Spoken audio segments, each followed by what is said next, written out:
light, and whenever they followed it, they always stayed safe. But Mateo didn't believe him. He thought it was just dumb luck. The second reason was that Elias couldn't use the magic sword. Wind swords could be activated naturally or by using special methods, but all magic swords needed a match with the user. Elias had that match, but he hadn't awakened the sword's power yet. Still, Elias didn't think he was a burden. He always did his best and supported the team even without using the sword. But Mateo silenced him and said it didn't have to be him in the party. After that, Elias went into the inn and dropped his tired body onto the bed. He didn't know what to do next. Ever since he lost his parents, it had always been just him and his master. He once believed that thanks to his master's help, he had finally found teammates he could trust. But after what happened, he wished he had never gotten involved. He remembered his master's advice that having one person to trust was enough. Elias cried. He really enjoyed going on adventures with the hero party. But now that they had kicked him out, he decided to just become a regular adventurer. A few days later, he went to the Adventurers Guild and was greeted by the receptionist Erin. Elias was surprised she knew who he was. Erin knew that he was a part of the hero party. Elias told her he had already been kicked out, but she stayed cheerful. She understood that he was switching to adventuring. She claimed it was turning misfortune into opportunities. Her honest and positive attitude made Elias feel a bit better. With Elias registered as an F-rank adventurer, Erin gave him a beginner-friendly quest to explore a newly found lake deep inside the forest. Later in the forest, which was an hour away from the Imperium Kingdom, Elias walked through the woods and noticed how beautiful everything looked. He thought back to his days with the hero party. Back then he did everything for Mateo and the others, but now he would do things for himself and enjoy the journey. He soon spotted a group of goblins and remembered the receptionist's warning.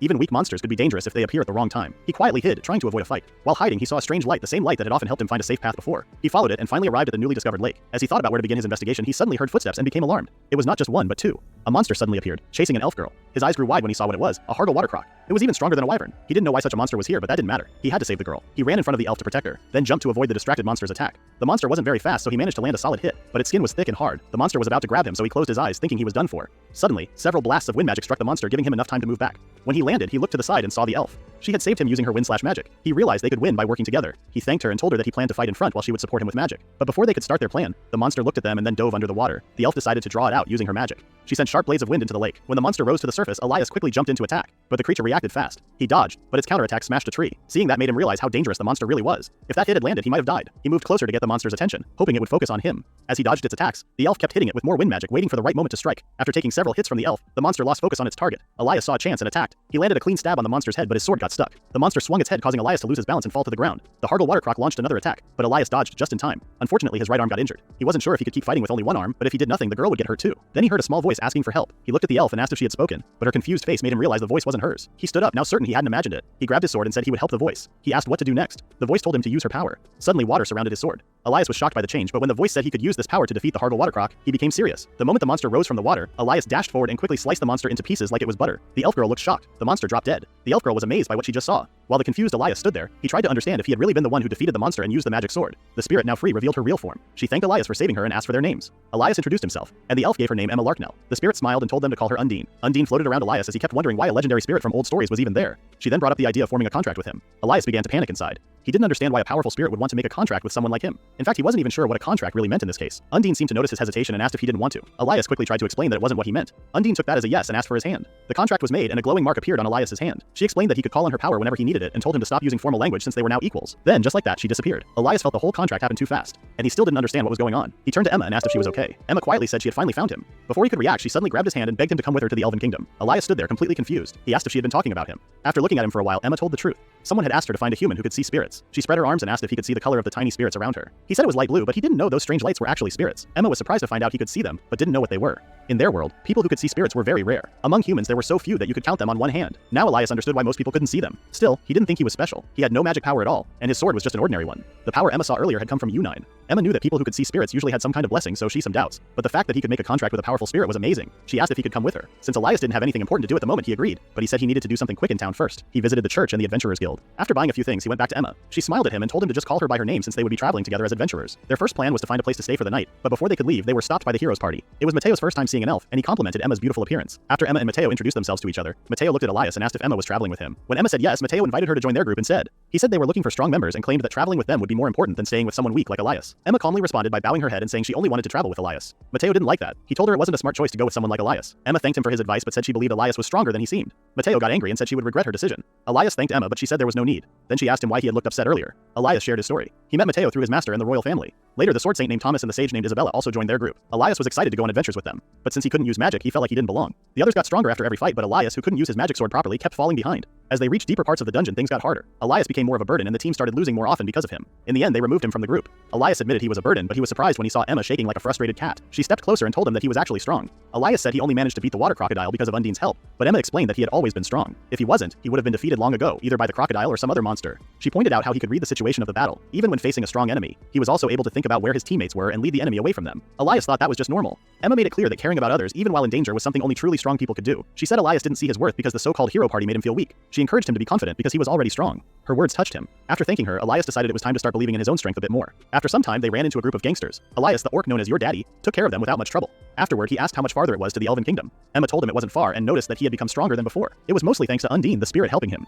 But Undine explained that the power didn't come only from her. She said no one could control spirit power that well right from the beginning. When Emma asked if Elias was talking to Undine, he was surprised that she couldn't see the spirit. Undine then explained that when a spirit had a contract with someone, only that person could usually see them, unless someone else had a special spirit-like ability. Elias asked if there was a way for Emma to see Undine, even just for a short time. So Undine showed herself for a bit so Emma could see her. While the two spent time together in the background, Elias started to wonder why he could see both spirits and tiny microspirits, even though he had no magic powers. Undine guessed that it might be because of the magic sword. The sword had the power to connect with spirits, which also let the person holding it see them. For some reason, the sword matched perfectly with Elias, and no one else seemed to be able to use it like he could. Soon after, they reached their destination. They climbed some stairs, and when they arrived at some ancient ruins, Emma explained that they would use teleportation magic to enter the Elven Kingdom. They stood in the middle of a stone pillar, and within a few seconds, they were transported to a beautiful place, the Elven Kingdom. Emma pointed to her house in the distance, saying that it was located up ahead. As they walked through the town, the people happily greeted Emma, calling her their lady. Finally, they arrived at her house. But when Elias stepped inside, he was stunned as it wasn't a regular house. It looked more like a palace. He tried to ask Emma about it, but before he could, her mother appeared. Her name was Marl Larknell. She welcomed Emma back and asked who Elias was. Emma introduced him, and then her father came down the stairs. After greeting Elias, he introduced himself as Michael Larknell, the king of the country. This news shocked Elias deeply as he finally understood who Emma really was. He looked at Emma and asked if she was a princess. Emma quickly stepped closer and, feeling embarrassed, told him to stop using honorifics. He agreed, saying it would feel strange if he suddenly changed the way he spoke. The queen asked about their relationship, but before she could tease too much, Michael told his wife to stop because it was making Elias uncomfortable. Michael then leaned in and quietly asked Elias what his real relationship with Emma was. Elias couldn't believe these two were really the king and queen. Emma pulled Elias closer and told her parents that Elias's sword was only 3 inches long. What she meant was that he was using a magic sword that matched his power. Suddenly, a woman appeared, noticing that Emma had already arrived. The 3 royal elves then respectfully bowed to the woman, which surprised Elias. This woman was Titania, one of the most divine beings in the elf nation. Elias politely greeted her and felt something gently stir inside his chest. Titania saw right away that he was the chosen one.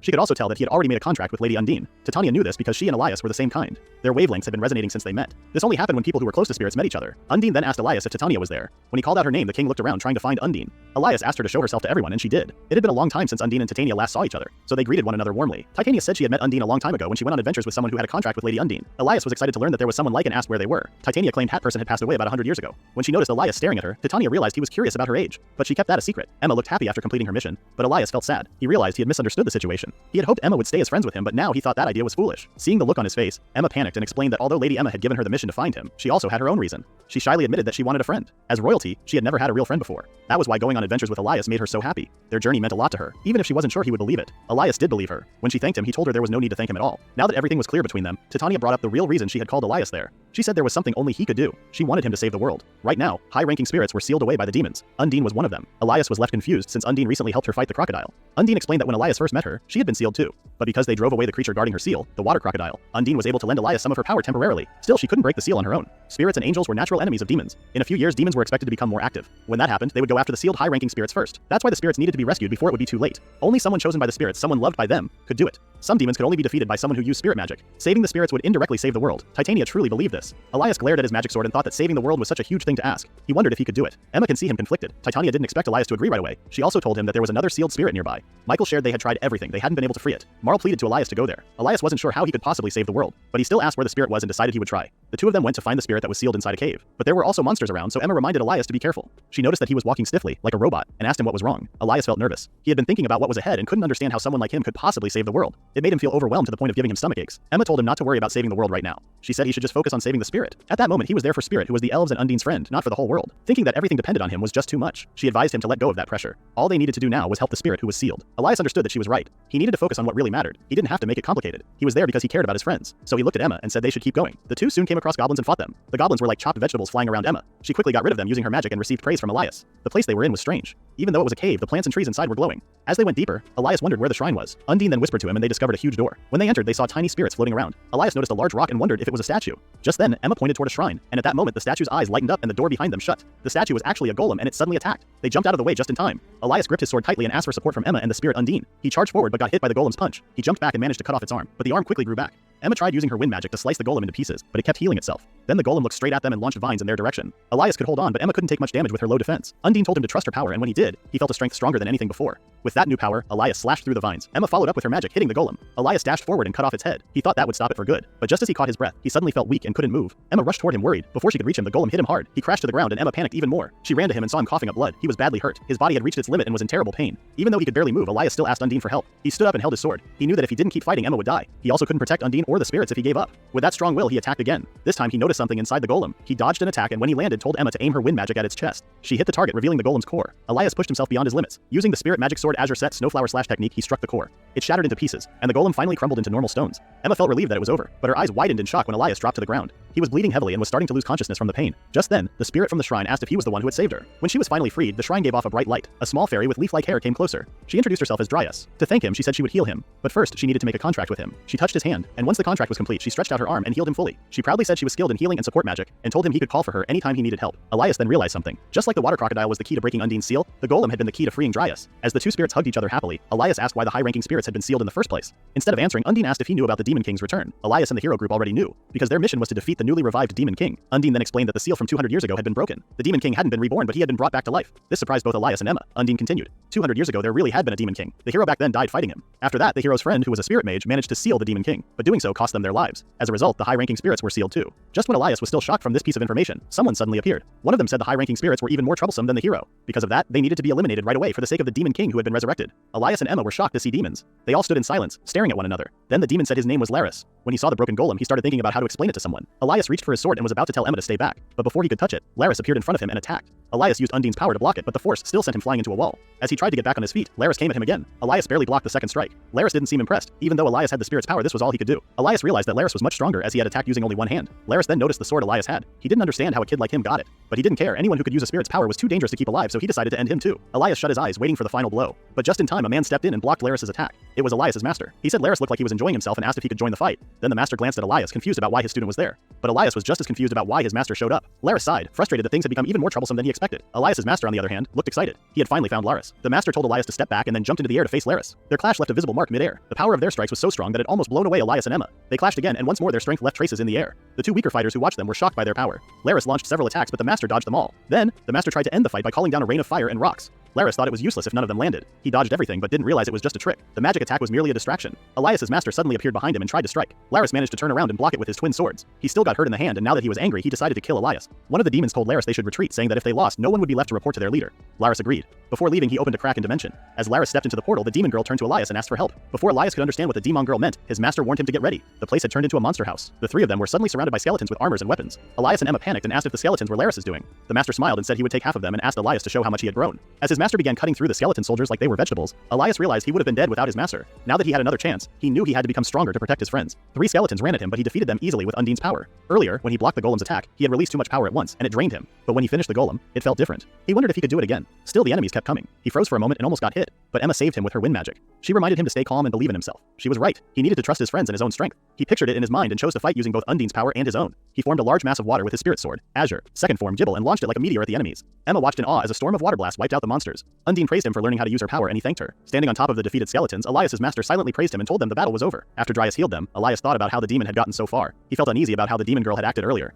He looked at his master and wondered how he knew about demons. His master simply slapped him on the back and told him not to worry too much. They were still alive, and that was what mattered. Before they left the cave, the master seemed glad that Elias was getting along with his companion. He then introduced himself to Emma as Leonardo Arctic. Knowing that Elias was part of the heroes group, Leonardo asked where the others were. When he found out that Elias had been kicked out, he looked annoyed. Elias simply explained that a lot had happened since then, and now Elias was traveling with Emma. While they were on the road, Elias asked Leonardo about the magic sword he carried. It had been bothering him. Leonardo didn't seem like the kind of person who would use that kind of weapon. Elias thought that if he learned who the sword really belonged to, he might understand more about the spirits connected to it. He asked his master if he could share the story behind the sword, but Leonardo just turned around and said it wasn't the right time. It all depended on Elias. More importantly, he told Elias to return to the Elf Kingdom first. Elias angrily asked why just him. With a serious tone, Leonardo told him to just do it. Elias was taken aback. Leonardo then turned to Emma and asked for a talk. He claimed he had something important to tell her. Elias silently broke into cold sweat. Leonardo and Emma stayed in the forest because Leonardo wanted to talk about something important. Emma didn't know what it was, so she felt a little curious. Leonardo asked her what she thought about Elias. Emma said she hadn't known Elias for very long, but she noticed he was different from other people. He didn't treat her like a princess. Instead, he treated her like an equal, like a teammate. She said she wanted to keep traveling with him. But then, Emma's calm face changed. Fear showed in her eyes. She could feel that Leonardo's mood had shifted. The air felt heavier around them, and his cold stare made her nervous. Even though she was scared, Emma didn't stay silent. She told Leonardo that even if she hadn't known Elias for long, she believed he was a friend she didn't want to lose. Leonardo stepped forward and suddenly dropped to his knees. He lowered his head so far that his forehead touched the ground. He said he was sorry. He told her he didn't mean to frighten her, he just wanted to know if she truly saw Elias as a teammate. To him, Elias meant a lot. Emma already understood that. She had noticed how Leonardo treated Elias almost like a son. Her words made Leonardo feel a little embarrassed, and he asked her not to tell Elias. Emma just smiled. She thought the way they acted really did seem like a parent and child. Then Leonardo sat down beside her and shared Elias's past. When Elias was only 4 years old, he had lost his parents. After that, Leonardo had taken care of him and raised him like his own child. He believed that Elias wanted to help people because he knew what it felt like to lose someone. That pain was also the reason why Elias trained so hard with a sword. More than anything, Elias was scared of losing someone again. Because of this, Leonardo asked Emma to stop Elias if he ever acted without thinking. Emma gave her promise. Leonardo thanked her and said he was glad she had become Elias's friend. Later, Elias sat on the stairs and waited. When Leonardo and Emma arrived, he quickly walked up to Emma and asked if his master had done anything strange. He found it suspicious that she had talked with him alone. Emma just laughed at their small argument and said everything was fine. She even said they got along better now. Elias and Leonardo kept arguing for a while until Lady Titania said she was happy they returned safely. The king was also glad to see Leonardo again. When Elias noticed how familiar they were, he asked Leonardo if he knew the king. Leonardo said he did. Titania thanked Elias for breaking Dryas's seal. When she said that, Elias remembered something important and asked her to listen. He told her about the 2 demons they had met. Titania was surprised to hear the demons were already making plans, but she felt better knowing everyone was safe. Elias said it was only because his master had appeared in time. Titania became quiet, then reminded Elias of what she had said the day before. It was about saving the world. She told him time was running out and asked for his answer. Elias admitted he was scared. Right now, he wasn't strong enough to win. Fighting Laris showed him how big the gap in power was. But because the spirits were being hunted, and both Undine and Dryas had asked for help, he made up his mind. He wanted to get stronger so he could protect his friends and help save the world. Everyone felt touched by what he said. Titania thanked him again, then looked at Emma. Elias thought it might be time to say goodbye to her. But to his surprise, Emma leaned closer and said she would go with him. Elias meant a lot to her. They shook hands, both happy to face the journey together. After they made their choice, Titania told them about the fire spirit named Salamander. He lived in the land where the dragon folk stayed. She asked if they wanted to go there, and they said yes. Titania warned them that the journey would get harder from that point on. She asked them to be careful. Before they left, the king asked Elias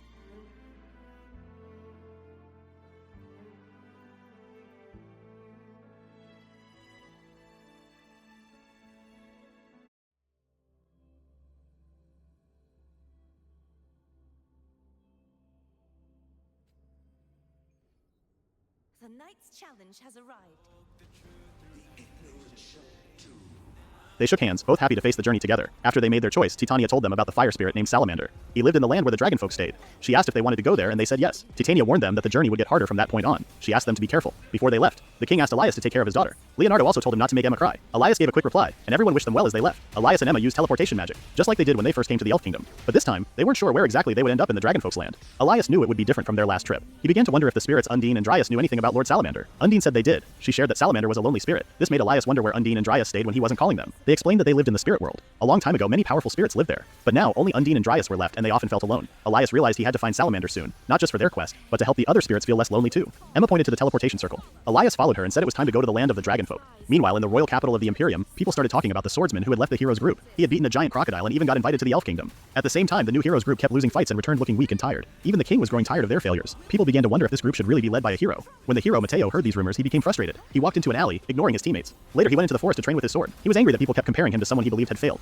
To release his anger, he practiced deep in the forest. While there, he sensed someone nearby and asked who it was. A strange hooded man stepped out and offered to help him. While Elias and Emma were teleported, they suddenly found themselves staring at the dragon folk kingdom from far away. They didn't know where the salamander had gone, so they decided the best thing to do was to visit the kingdom and look for answers. Emma took out a map and pointed to where they were. To get to the kingdom, they needed to cross a tall mountain. They began their climb and kept walking for 2 days straight. On the way, they ran into many monsters. These creatures were tough, but over time, Elias and Emma started to get better at fighting them. Things were going smoothly so far. At least that's what Elias thought. But soon, something strange started happening. They reached a place that looked very familiar. After a while, they realized they had already been there before. Even though they kept moving forward, they somehow ended up in the same spot again and again. It felt wrong. Elias began to think something wasn't right. He asked Emma for a favor. He told her to punch him. At first, Emma was confused and unsure, but since Elias just wanted to test something, she agreed and gave him a strong punch. Elias was surprised by how hard it hit, but the pain helped him figure something out. They were trapped in an illusion. Elias explained that there were 2 main kinds of illusions, one placed on a person and one placed on a place. If the illusion were on a person, it would feel like a dream, and in dreams, people can't feel real pain. But because Emma's punch actually hurt, it meant the illusion was in the place itself. When a place is under an illusion, there's always a secret way out. They just had to look carefully for any spot that seemed odd or looked out of place. That would be the key to escaping the illusion. Elias and Emma kept walking, fighting monsters as they went, but they still couldn't find a way out. They felt exhausted, so they sat on a rock to rest. While catching his breath, Elias noticed a small red light floating nearby. He grabbed Emma's hand and followed the light, which led them toward a strange-looking space up ahead. When they finally reached it, they stepped through, but found a dragon waiting on the other side. The moment they crossed, Elias turned back into his real monstrous form.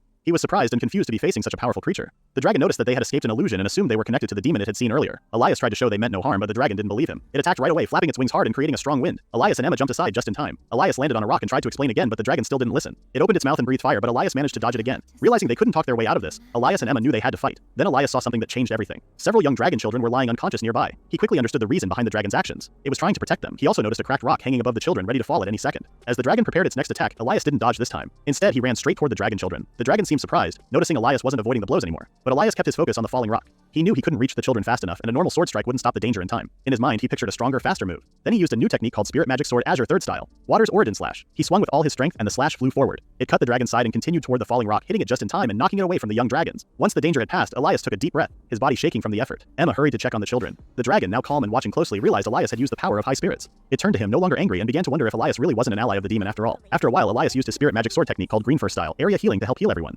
Once they all started feeling better, he thanked Dryas. Dryas calmly said it wasn't a big deal. The dragon was surprised that Elias had made contracts with not just one but two strong spirits. He bowed his head and said sorry for jumping to conclusions earlier. The two dragonfolk kids were named Acto and Lurik. They apologized for showing up without asking first. They had really wanted to meet the dragon whom they believed was their ancestor, so they secretly left their kingdom and climbed up the mountains. But during their journey, they slipped off a cliff and fainted. Luckily, the dragon had found them lying there. Since the area was filled with dangerous monsters, he moved them to a safe place and watched over them until they woke up. The dragon introduced himself as Zhao. He explained that he had been attacked by demons and was staying there to rest and heal from his injuries. To protect himself, Zhao had used an illusion to stay hidden from any enemies. After finding out that Elias was traveling with powerful spirits, Zhao guessed that Elias was searching for Salamander. Zhao said that Salamander hadn't been captured yet, but no one really knew where he was. Even so, Zhao believed that Salamander was still somewhere nearby. He explained that Salamander liked being alone and had a very unusual way of living. Suddenly, Zhao felt something was wrong. He quickly used his wings to shield the children. A familiar attack came flying toward them. When the attack stopped, a voice shouted that he felt lucky to run into a spirit user while chasing his target. It was Laris. He said this was the perfect moment to take out all the people causing trouble at once. Elias, now burning with anger, shouted at Laris. When Elias shouted Laris' name in anger, Zhao asked if he knew that demon. Elias said he had fought Laris before. Just like Elias, Laris had come to the same place to search for Salamander. But Zhao didn't want to tell him anything. He repeated that he didn't know where Salamander was, but Laris didn't believe him. Laris remembered that Zhao had once worked with Salamander and used to be a strong dragon. If Zhao refused to speak, Laris planned to defeat him before going after Salamander. Laris launched an attack at Zhao, but Elias blocked it with his spirit sword.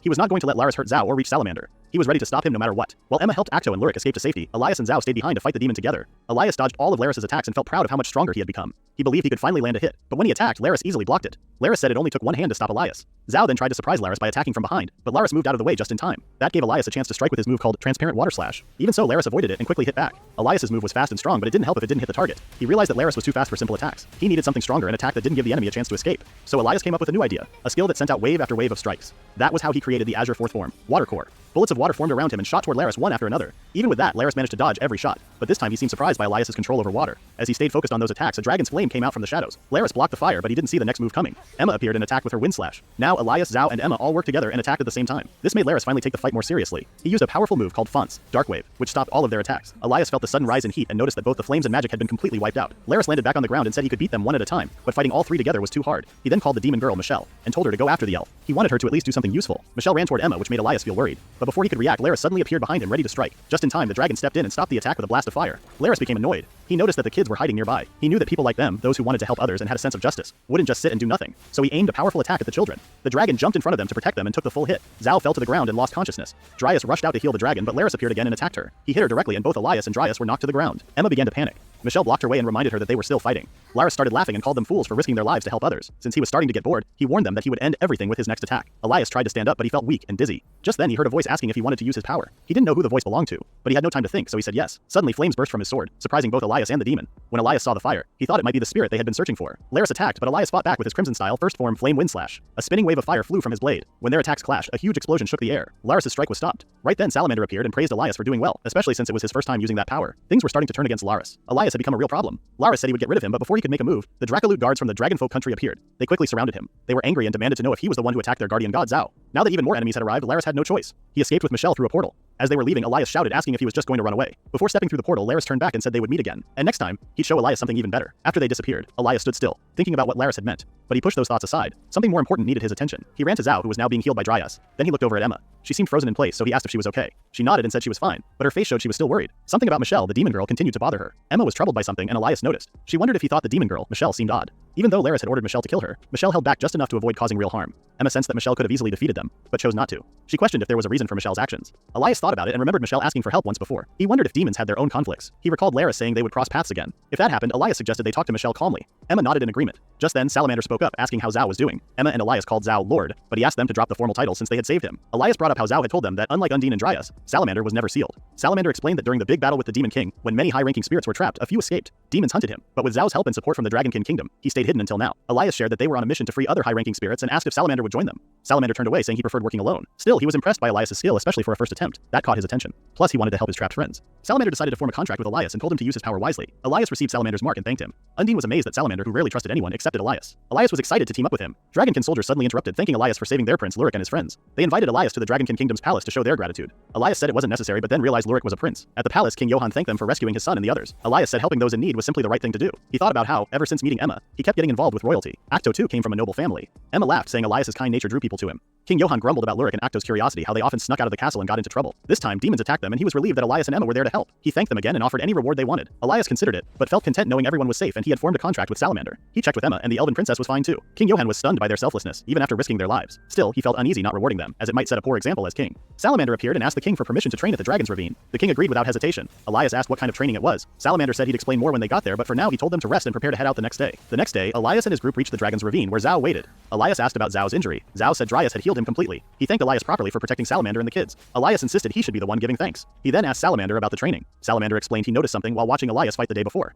He reminded Elias that few could handle the power of high-ranking spirits like he did, showing a natural talent. Elias felt shy from the sudden praise, but Salamander warned that, at his current level, Elias would surely die. He pointed out that Laris hadn't fought seriously the previous day. Elias only blocked her attack because she was caught off guard, and that wouldn't happen again. Elias admitted he survived only with Zhao and Emma's help. Salamander stressed that Elias's current strength couldn't match a serious Laris, as demons were naturally powerful. Still, he believed Elias could surpass them. He asked Zhao to help strengthen Elias's power, and checked if Elias was ready for tough training. Elias knew he'd eventually face Laris again. Right now, he couldn't protect everyone. He wanted to grow stronger and relied on Salamander and Zhao's guidance. With that, Elias's training started. He had mock battles with Zhao, and Salamander taught him how to use his powers better. They made him do push-ups with rocks on his back and climb cliffs with his bare hands. Emma and the others saw Elias working hard. Emma realized she couldn't just stand by, she wanted to help everyone and be as strong as Elias. Dryas and Undine exchanged looks and told Emma she might be able to do that. They pulled her away to a different spot. 10 days after Elias's training started, a soldier rushed into the throne room gasping for air. King Johann asked what was wrong. The soldier delivered news that startled the king. He ordered the soldier to fetch Elias immediately. Elias and Emma returned, and the king apologized for interrupting their training. Elias reassured him, saying they had made good progress. He asked about the urgent matter. The king, still shaken, explained that reports from Imperium warned of a grand march of demons. Elias was stunned. The king added that monster hordes had begun invading nearby regions, and soon they would likely overrun the capital. Elias realized this was the event Laris had hinted at before escaping. The king shared another troubling report. The invasion started because the hero had joined forces with the demons. Elias couldn't believe it. He refused to accept that Mateo, the hero, would do such a thing and thought it must be a mistake. Emma asked what was going on. Elias decided to head to Imperium right away, and Emma followed.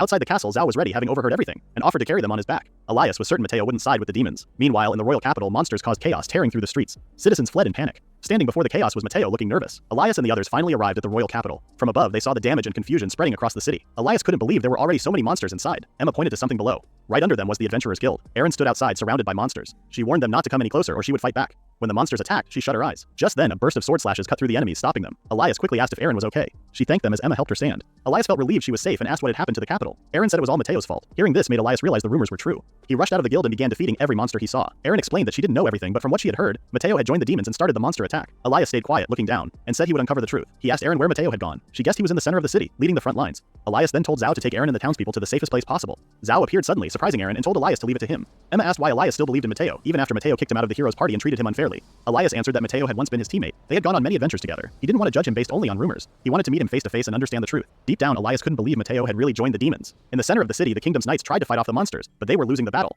Elias and Emma finally reached the front lines. Elias shouted to Mateo, who stood in the middle of the fight. Mateo looked confused and asked why Elias was there. Elias replied that it didn't matter why he came, he just wanted answers from Mateo. He asked what was going on. At that moment, someone spoke up about how late they were. It was Laris. She said the show had already started. She told Elias how interesting it was to see the royal capital fall into chaos so quickly. Elias couldn't believe this was what Laris had meant earlier. Laris confirmed that it was and even thanked Mateo for it. Elias turned to Mateo and asked if he was really helping Laris. Mateo said no and shouted that things weren't supposed to turn out like this. From the day Mateo was born, people called him the hero. He was better than most with both sword fighting and magic. Everyone saw him as the chosen one, their hero Mateo. But deep inside, he always felt alone. People didn't really see him. They only saw the hero they expected him to be. Soon after, he met Elias, who seemed nervous about joining the team. Mateo told him to relax because they were part of the same group now, but he only said that in a sarcastic way. Surprisingly, Elias had a calm and friendly personality that slowly made Mateo open up. Mateo began to hope they could really work together as teammates. For the first time, Mateo felt like someone saw him as an equal, not just as a hero. He had Thomas, Isabella, and Elias. The time he spent with them brought him real happiness. But that happiness didn't last. Mateo soon faced something he wasn't ready for. The real power of the demons. It was his first time experiencing such strong enemies. Many times they returned from battles badly hurt. Mateo didn't want to admit it, but he had reached the limit of what he could do. He believed that a weak hero was useless, and that thought ate away at him. He started blaming his own teammates. He couldn't help but feel jealous of Elias, who, even without magic, kept fighting bravely to protect everyone. In the end, Mateo sent him away. Back in the present, Thomas and Isabella, who were also fighting on the front lines, saw Mateo and Elias speaking. Mateo said the situation was ironic. The person he once exiled out of anger was now doing great things on his own. At the same time, Mateo felt like his own weaknesses were becoming more obvious. Even though people had once praised him as the hero, their looks slowly turned cold until no one supported him anymore. That was why he gave in to temptation. For the sake of gaining power, he told the demons when the royal capital would be unprotected. His decision caused everything that followed. Thomas and Isabella looked at him with worry. Laris couldn't believe that heroes could be fooled so easily. Still, she thanked Mateo for revealing when the capital's defenses would be at their lowest. She said the fall of the kingdom was for the good of the demon king, and it all happened because of one foolish hero. She called Mateo completely hopeless and laughed out loud. At that moment, something flew past Laris and cut her face and hand. Elias told her to be quiet and not to laugh at his comrades anymore. Emma and the others watched as Elias walked over to Mateo. He reminded Mateo that he was a hero, but he also knew that the title had pushed Mateo into a hard place, making him carry everything on his own. Elias grabbed him and told him to lift his head and look around. He asked angrily if Mateo really thought he was all alone. He pointed out that Isabella, Thomas, and even Elias himself were there for him. He said Mateo was not alone at all and told him to rely on his comrades more. Mateo's eyes filled with tears. This was the Elias he remembered. Even after being exiled, Elias still treated him as an equal. His strength was something Mateo both admired and felt jealous of at the same time. Laris couldn't believe they were acting like comrades after everything that had happened. She called them pathetic and ordered the nearby monsters to attack the heroes. Elias raised his sword ready to fight. Mateo then admitted it was Elias he didn't want to lose to. That was the reason he couldn't bring himself to ask for help. But now, with things getting worse, he realized he couldn't handle it alone. Tears ran down his face as he asked Elias for help. Just then, a monster tried to attack Mateo while he was unguarded, but Elias reacted quickly and cut the monster in half with a fiery slash. He said he would help because they were still comrades. Mateo was surprised but thankful. Elias told him to pick up his sword, and together they would defeat Laris. Elias and Mateo worked together to fight Laris. They jumped toward him ready to strike. Elias tried to use a technique, but someone suddenly interrupted him. It was Michelle. With just one hit, she knocked Elias back. She also kicked Mateo, sending both heroes crashing to the ground. Even so, Elias had already expected that Michelle might show up. Laris praised Michelle for doing well and seemed pleased that she was finally starting to understand her role. He reminded Michelle that their past matters were still not over. Michelle stayed quiet, her face showing sadness, and Elias began to wonder what was really happening. Then Laris apologized for interrupting their entrance but said it wasn't necessary for him to fight. She told Michelle to take care of everything instead. Laris flew into the sky and said he would just watch from a distance. Elias tried to stop her, but at that moment monsters began to attack them. Elias quickly dodged and used a new move that combined his fire and wind powers. He called it Flame Wind Slash. The attack cut through most of the monsters, leaving only a few. Those that survived had resistance to fire and were stronger than any monsters they had faced before. Mateo noticed that there were far too many of them. At this rate, they would never reach Laris. Suddenly someone told them to get out of the way and they both jumped to the side. A powerful storm of sharp wind blades wiped out the monsters. It was a team attack from Emma and Isabella. Thomas also stepped in, saying he would help in the fight. He believed that if they all worked together, they could clear a path to Laris. But Michelle was still there and blocked their way. She kicked Thomas hard, sending him flying.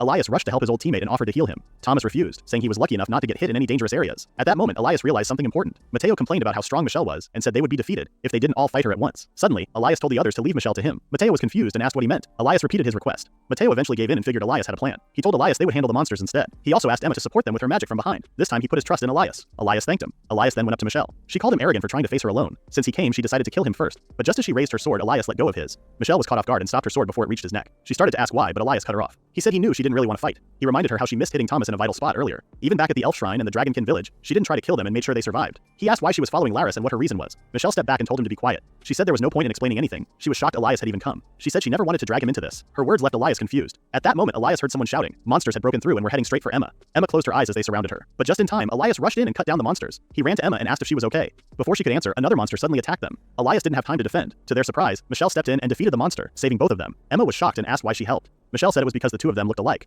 When she saw them, she was reminded of her own brother and sister. The Oni race was different from most demons. They were known for avoiding fights and preferred to live in peace. Michelle lived a quiet and happy life with her older brother, younger sister, and the rest of their tribe. But one day everything changed. Their peaceful days came to a sudden end when the demon army attacked without warning. The invasion was led by Laris and a powerful demon named Bald. They brought a huge army and launched a full attack on the Oni tribe. The Oni warriors, although brave, were no match for the army's strength. One by one, they fell in battle. Even Michelle's older brother, who was the strongest among them, fought with all he had. But in the end, he also lost his life. He died in Michelle's arms, along with the other fallen warriors of their tribe. After the battle, Bald realized that the Oni had special abilities that could be useful. He had wanted to capture Michelle's brother, but since he was gone, he decided the remaining siblings would be good enough. He ordered Laris to make use of Michelle. She was forced to become a servant to the demon lord and help bring him back to life. Laris often reminded her that her younger sister's life depended on her loyalty. Michelle later shared that her little sister and the few surviving Oni were still being held as hostages by the demons. The only reason they were still alive was because Michelle followed orders. She didn't have a choice. She had to obey. But when she looked at Elias and Emma, she was reminded of her own brother and sister. Even though she had been ordered to kill them, those memories made it harder for her to do it. Elias eventually said that he understood. He believed that Michelle had a kind heart. His words and smile made Michelle remember something. It was almost the same thing her older brother once said to her. Elias saw how difficult it must have been for Michelle to hide her feelings just to protect her family and her people. He told her she didn't have to carry the pain alone anymore. He promised to help free her loved ones and to end her suffering. He asked her to trust him. Emma also believed that if they worked together, they could save Michelle's sister. Her smile reminded Michelle so much of her little sister that it brought back memories she had long pushed away. Michelle made up her mind and stood up. She told the two to step aside. Her eyes turned serious. Suddenly, a strong wave of magic burst out from her. Black petals began to scatter across the battlefield, catching the attention of both the heroes and the monsters. Any monster that touched the black petals collapsed to the ground one after another. Elias and Emma were shocked. Michelle explained that it was a dark spell passed down through the Oni tribe. The spell would put the monsters to sleep for a short time. She turned to Elias and Emma and said she would trust them. Both of them felt relieved. Just then, Laris arrived and looked at Michelle with disappointment. He had expected Michelle to be smarter. Michelle shouted that she would no longer follow his orders. Laris said it couldn't be helped. He added that disobedient girls needed to be punished by the people they cared about the most. Laris then used a skill called Resurrection of the Dead. Skeletons started crawling out from the ground. Michelle couldn't believe what she was seeing. She stood frozen beside Elias and Emma as skeletons with horns slowly crawled out of the ground. Elias wondered if they were demon soldiers. Michelle began to shake as she recognized what they were. Elias asked what she meant. When he looked more closely, he noticed the skeletons had strange curved horns. Laris confirmed they were once fierce demons who had forgotten how to fight and had died long ago. He brought them back to life using dark magic. Even though they were made from real bodies, they had no memories or souls. They were just puppets now. Laris said that one of them was someone Michelle loved. A different-looking skeleton then rose from the ground. Laris claimed this one had wanted to see Michelle. It was her older brother. He was easy to recognize because of the special shape of his horns. Michelle couldn't believe what she was seeing. She broke down and cried loudly on the ground, overwhelmed with emotion. Elias was shocked by how cruel Laris had become. Laris blamed Michelle, saying she was the reason these monsters had been allowed to rest. Now, he said, she would have to face them again. The horned skeletons began to attack. Elias and Thomas quickly jumped into battle. Mateo rushed in without thinking, but Elias stopped him. He reminded Mateo that these skeletons were once Michelle's family. He said he had a plan and asked them to hold back for a moment. Mateo didn't like it and complained that they were only defending themselves. Just then, Elias heard Emma scream. She had been thrown to the ground and Michelle became the new target. Michelle's brother stepped in front of her and aimed his weapon at her head. Elias rushed in to block the attack, but he was no match for the strength behind it. He was quickly pushed aside. Laris wasn't surprised. He had expected that from the strongest warrior of the Oni tribe. Even though Michelle's brother had lost much of who he once was, his power was still very strong. Elias got back up and ran toward Michelle's brother again. This time he grabbed him from behind, trying to hold him still. He tried to reach out and stop him, but the skeleton-like warrior hit Elias hard and sent him flying through the air again. Laris laughed and said that this was no longer the real warrior. According to him, Michelle's brother had become nothing more than a puppet. He told Michelle to raise her head and look closely at her brother, who had once died trying to protect her. Michelle slowly looked up. As she did, old memories came rushing back. She remembered the past clearly. She then watched frozen in place as her brother's sword swung down toward her. But to everyone's surprise, the blade stopped right before it could hurt her. Michelle, Elias, and even Laris were shocked. Suddenly, Michelle's brother began to speak. He told her to run and escape. Tears rolled down Michelle's cheeks as she remembered his final words, the same words he had once told her and their sister, to survive no matter what. She cried harder and slowly reached out, trying to touch his face. At that moment, a sudden wave of dark energy burst out from Michelle's brother. Laris was surprised that her brother's soul was still whole after everything that had happened, but this time she was determined to turn him into nothing more than a puppet. Elias wondered what kind of spell was causing this. Michelle tried to reach out to her brother, but he now had a strong urge to attack her. Just in time, Elias stepped in and saved her. After making sure she was okay, Michelle quietly looked at her brother and then asked Elias for help. She said she wanted to set everyone free. Michelle believed that Laris had used a spell connected to souls of the dead and that there might be a memory left behind. She thought the body of the dead person was sealed inside a special item and then controlled. If that was true, then it might be a type of magic used by the Oni tribe. Elias explained that once this kind of magic was broken, the souls would vanish.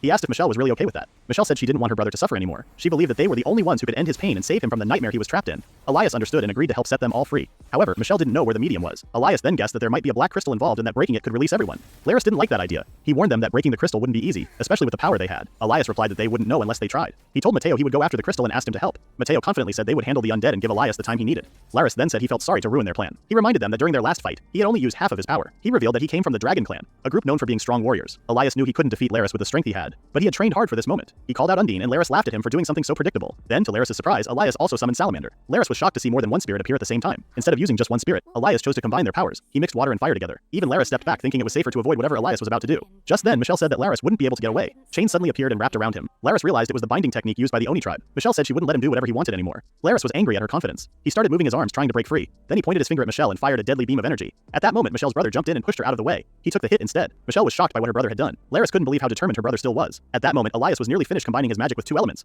Laris warned them not to look down on him and broke free from the chains. He quickly flew into the air, but the sudden movement caused the crystal he was carrying to fall. Elias then used his new technique with the spirit demon sword called Annihilate. A powerful wave of magic shot upward, and a loud cracking sound spread through the center of the city. Emma clearly heard the crystal break. The skeleton stopped attacking as they finally began to be purified. Michelle's brother turned to her and said he was proud of how strong she had become. As her older brother, he felt proud to see her grow. Michelle thanked him for always protecting her. She said she had made friends now and wasn't alone anymore. She promised to save their younger sister and the rest of their captured tribe. Her brother was happy to see her smile again. He reminded her not to forget that he had always wished for her to be happy. After saying those words, he faded away and was finally able to rest in peace. Elias quietly watched Michelle's final moment with her brother. Right after, Laris stepped forward, angry that Elias kept getting in his way. He said he would now give Elias the punishment he believed he deserved. Even if Elias begged, he said he wouldn't hold back. Elias was shocked by what he heard. He said those words should have come from him instead. The others got ready to fight again. Elias declared that this battle would be the end of their long fight. He didn't wait and quickly sent flaming slashes flying toward Laris. The demon dodged every single one and fought back by raining dark flames at them. Elias moved back fast. Mateo and Thomas rushed in and attacked with their swords at the same time, but Laris was too quick to hit. Suddenly, Michelle appeared behind Laris and struck his right wing. She gave Elias a signal and he fired a ball of flame that could follow its target. But Laris calmly released waves of dark magic and canceled all the attacks around him. He noticed that Elias had grown stronger than before, but he still said it wasn't enough to beat him. Elias then called out Dryas and asked her to heal the group. He now realized that Laris had been holding back earlier and this was his true strength. Laris asked if they were finished, then vanished from sight. Elias quickly figured out where he was about to strike from and blocked the attack. He could barely keep up with Laris' speed, but he was able to land a few hits. All the training he had done was finally showing results. Still, Laris was far too powerful for him to defeat alone. Emma tried to help by sending sharp gusts of wind toward Laris, but he easily pushed them aside. He mocked her for being too weak to leave a mark on him. Laris then got serious. He used dark lightning and struck everyone on the battlefield. Only Elias managed to dodge in time. He quickly told Dryas to cast a healing spell that could cover a large area. Even then, the healing was only just enough to keep them going. But at this rate, they would all be worn down.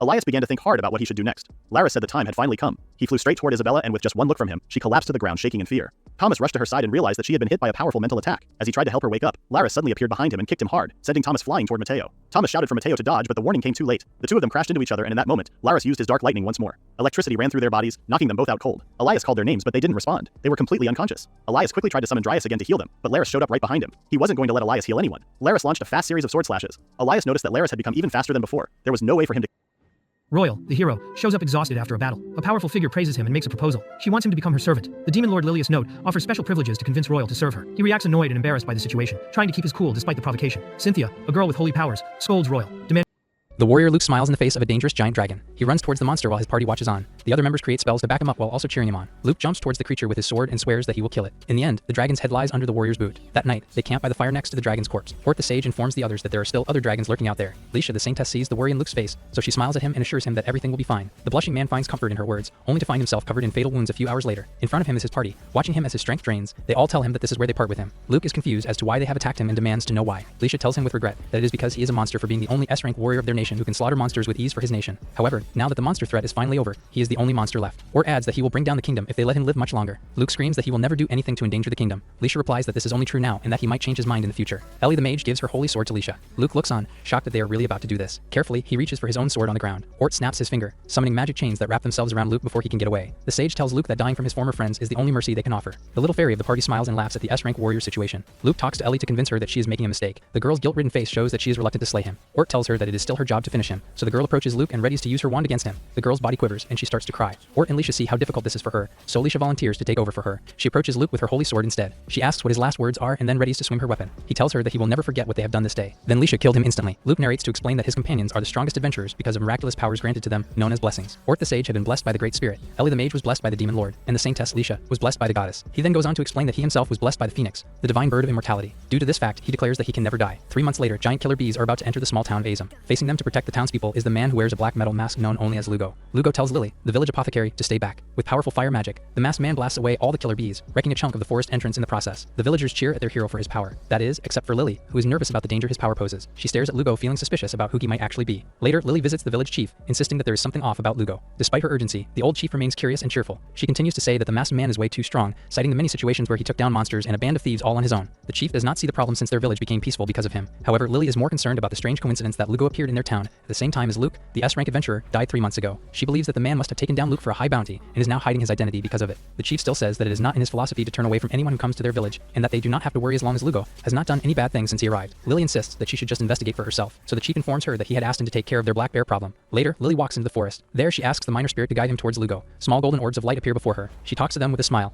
asking that they also not lead her to the monster. With their guide, she runs, determined to expose the truth about Lugo. She stops as she sees Lugo sitting by the open field. Before Lily notices, Lugo is already beside her. The shocked girl asks how he is beside her, if he was sitting in the distance a second ago. He tells her that the one sitting is just his afterimage and fades away slowly after. He then asks the girl what she is doing in the forest, making her nervous. She makes up the story that she was worried about him because she had heard that he went after the black bears. Lugo replies that he will simply trap the black bears, but the girl does not believe it is that easy. He shows him the honey-filled beehive he got from the killer bees earlier. He places it on the ground and casts gravity magic surrounding it. It amazes the girl that he can use such advanced magic with ease. They then hear the sound of a bear coming, and so they hide in the bushes. A black bear appears and gets hungry the moment it sees the hive. It runs towards it, making it step on the gravity magic. In an instant, the bear dies by being pulled violently to the ground. It was not long before the trap killed dozens of bears. Seeing him hunt down bears so easily makes Lily even more curious about who is under the mask. Her eyes show the resolve to discover who he is more than ever. Later at night, Lily writes down in a journal how the S-rank adventurer known as Luke fell 3 months ago, and how monstrous threats have been rapidly increasing across the globe since then. Since then, fields of vegetables have been ravaged, livestock have been stolen, and production and distribution have been thrown into chaos. The next day, Lily gets upset to hear that the carriage carrying their village goods has been attacked. The carriage driver tells her that they were surrounded by sylphs and that they stole everything. She looks at the few boxes remaining and sees that even the medicine and herbs were stolen. The old woman beside her is even more upset that her sweet buns were stolen. Lily tries to comfort her that there are still buns left in the village, but the old lady says that the stolen buns were special gourmet masterpieces. Lugo sees them and asks what is going on. Lily informs him that their carriage has been stolen, only to realize that the masked man is already carrying so many bundles of the carriage boxes. The carriage driver is shocked to see that his stolen cargo is back. Lugo tells him that he got them from the sylphs. Lily gets excited now that she can finally make more medicine. The people go on to inspect every box. Lily notices that Lugo is uneasy. He tells her that the number of boxes seems to still be small, considering the size of the carriage. The old lady then discovers that the box that should be containing her sweet buns is empty, making her cry. It leads Lily to check her box and see that it is empty of medicine too. This makes Lugo angry with the sylphs, and he begins to grip his hands tightly. An earthquake begins, only for them to realize that it was due to Lugo stomping the ground. He goes to the forest and swears that he will get everything back from the sylphs. Lily follows him and tells him that she will tag along. In truth, she is afraid that Lugo might get so angry that he will destroy everything along with the village. Meanwhile, a sylph named Pei is hovering and is stalking Lugo and Lily as they walk. She swears that she will trap the masked man with her traps. Lugo spots her and blasts her with fire magic. This leads to sylph falling to the ground. Lugo has no patience and demands that she tell him where her queen is. Pei is left reluctantly leading them the way to her home. She informs the two that the queen is deep in the forest and hands them a map with markings to show them where she hid all her traps. She then pleads with Lugo to finally let her go. He says no, so the girl begs with more tears in her eyes, claiming that the queen will punish her if she does more to help them. Lily shows mercy for her and asks that Lugo let her go. Pei praises her kindness. Lugo pulls Pei towards him and then tickles her. As a result, the sylph drops something. Lily picks it up, only to realize that it is an undergarment. She then realizes that it is her own garment and shouts at her for stealing it. Lugo informs Lily that sylphs have been stealing magic. Lily asks Pei if this is true, but the sylph denies it and tells her that it must be the masked man who really stole it from her. Lily screams at her for lying. Lugo warns her never to trust a sylph's word. Lily has had enough and demands that Pei tell them where the queen is, immediately intimidating the sylph. The trio have reached the sylph's nest, where Lugo starts blasting every sylph with fire magic. Lugo, Lily, and Pei walk, crossing many sylphs that are unconscious until they reach the door to the queen's chambers. Lily asks Pei if there are any traps. She says there is none, but with a mischievous smile. She looks and sounds so suspicious that Lugo blasts the door, causing it to explode into pieces. They see that the queen is lying on the floor because of the impact. Even so, Lugo is impressed that she withstood the blast. The queen gets back up, impressing Lily with how quickly she is to recover. The queen introduces herself as Maya and brags that the blast was not strong enough to take her down. Despite her confident attitude, she still looks obviously in pain. She then makes a show that she is okay by declaring that she is fine. Maya tells them that she has the Fairy King's blessing, and that this means no one can lay a finger on her. Pisha cheers for her majesty. Lugo gets to the point and asks where the cargo she and her people stole is. Maya makes a big face of denying she knows anything, but deep down, the man intimidates her. Lugo then asks what her people are stealing weapons and drugs from humans for. The queen replies with a boast that she is preparing for war. She elaborates that since Luke has died, it is the perfect opportunity for them to defeat the humans and usher in the age of sylphs. She points at Lily. A golden orb of light exits Lily's chest. This causes the girl to go unconscious, so Lugo catches her. The orb of light heads to Maya's hand, and she grabs it. She reveals that her theft magic can even steal souls. She tries to take Lugo's soul too. However, she finds that her spell is not working. Lugo explains that her magic does not work on someone with greater magical power than herself. Pei is insulted by his claim, believing that no human can ever measure up to Her Majesty's power. Lugo says he is no ordinary human and then removes his helmet. Maya is shocked to see his face.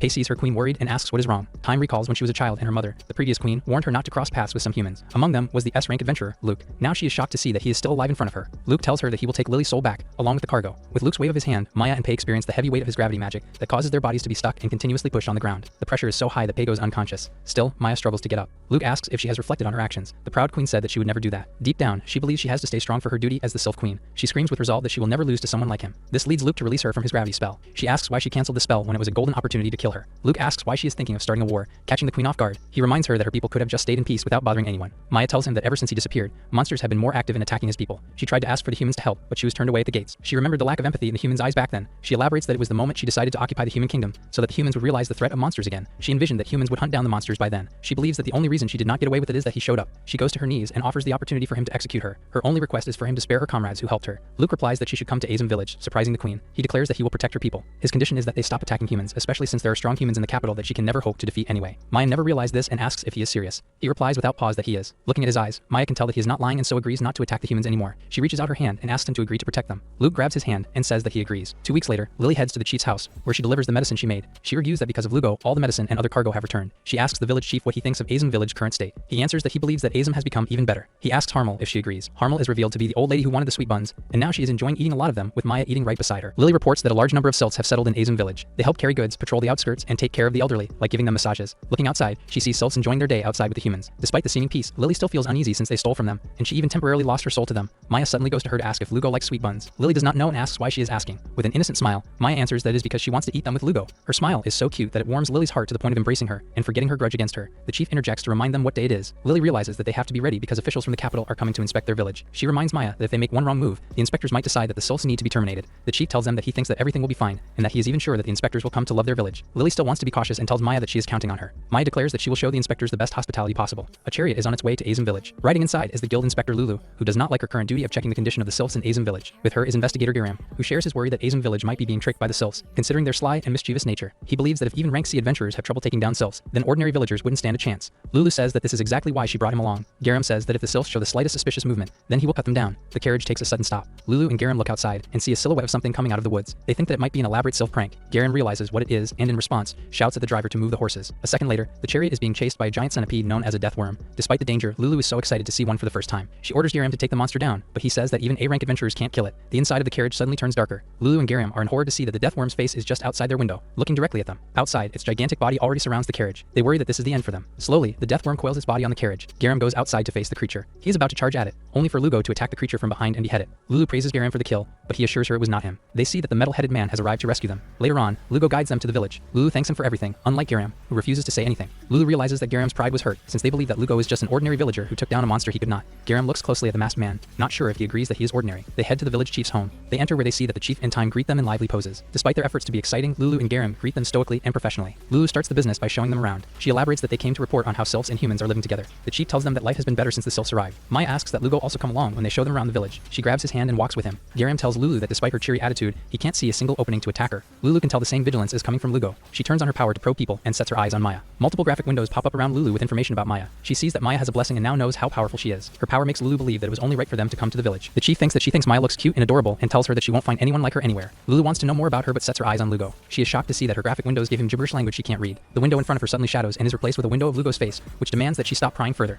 Lulu gets so intimidated by the graphic of Lugo's face that she backs away. Lugo gets behind her to catch her from getting off balance, making the woman sweat. She asks who he really is. Lugo answers with an intimidating aura that it would be better if she did not know. Giram can tell that something is wrong with Lulu, so she tells him that she just has a headache. Maya interjects to declare that the perfect first stop is the apothecary. Maya shows the apothecary house to them, only for Giram to tell her it looks run down. Despite Lulu saying he is being rude, she feels the same thing deep down. Lugo knocks on the door to tell Lily that she has a patient. Lily opens the door to greet them. To Lulu, she looks too young to be an apothecary. Lily tells Lulu that she already knows about her headache and that everything is ready for the treatment. She lets her patient lie down. Giram asks if there is a real doctor around, making Maya say he is really rude. Lily says that it is true that she is not some fancy doctor, leading Maya to defend her for being an amazing apothecary. Lulu can tell from the smell of herbs on locum that she is experienced and so feels at ease that she is the one treating her. Lily goes to work by asking the minor spirits where the patient is hurt, causing golden orbs to show up. She explains to Lulu Lulu that she has been blessed with the minor spirits. The gold orbs tell Lily the source of the headache. Lulu is impressed that she diagnosed her with ease. Lily then calls Pei to bring her medicine. Garam is shocked that she has an assistant. A door opens, shocking Garam that Pei is a sylph. She brings Lily the medicine, shocking Garam even more at how seemingly close they are. Lily then shows her patient the medicine and explains that one adjusts her flow of magic, while the other eases her headaches. Lulu is impressed she has so many like them in stock when it would take doctors from the capital to get them. Lily informs her that it is because Pei and the other sylphs are very knowledgeable when it comes to forest herbs and know exactly what herbs to find and where. Thanks to them, they can now keep rare and expensive medicines in stock at all times. Lulu is suspicious since sylphs are not known to trust humans with their herbs. She holds the medicine in her hand, anticipating that she will know if their bond is true once she takes it. She swallows the medicine and it instantly makes her headache vanish. She is impressed since medicine like it is unheard of even in the capital. Lily explains that it is a medicine she made herself with Pei's help.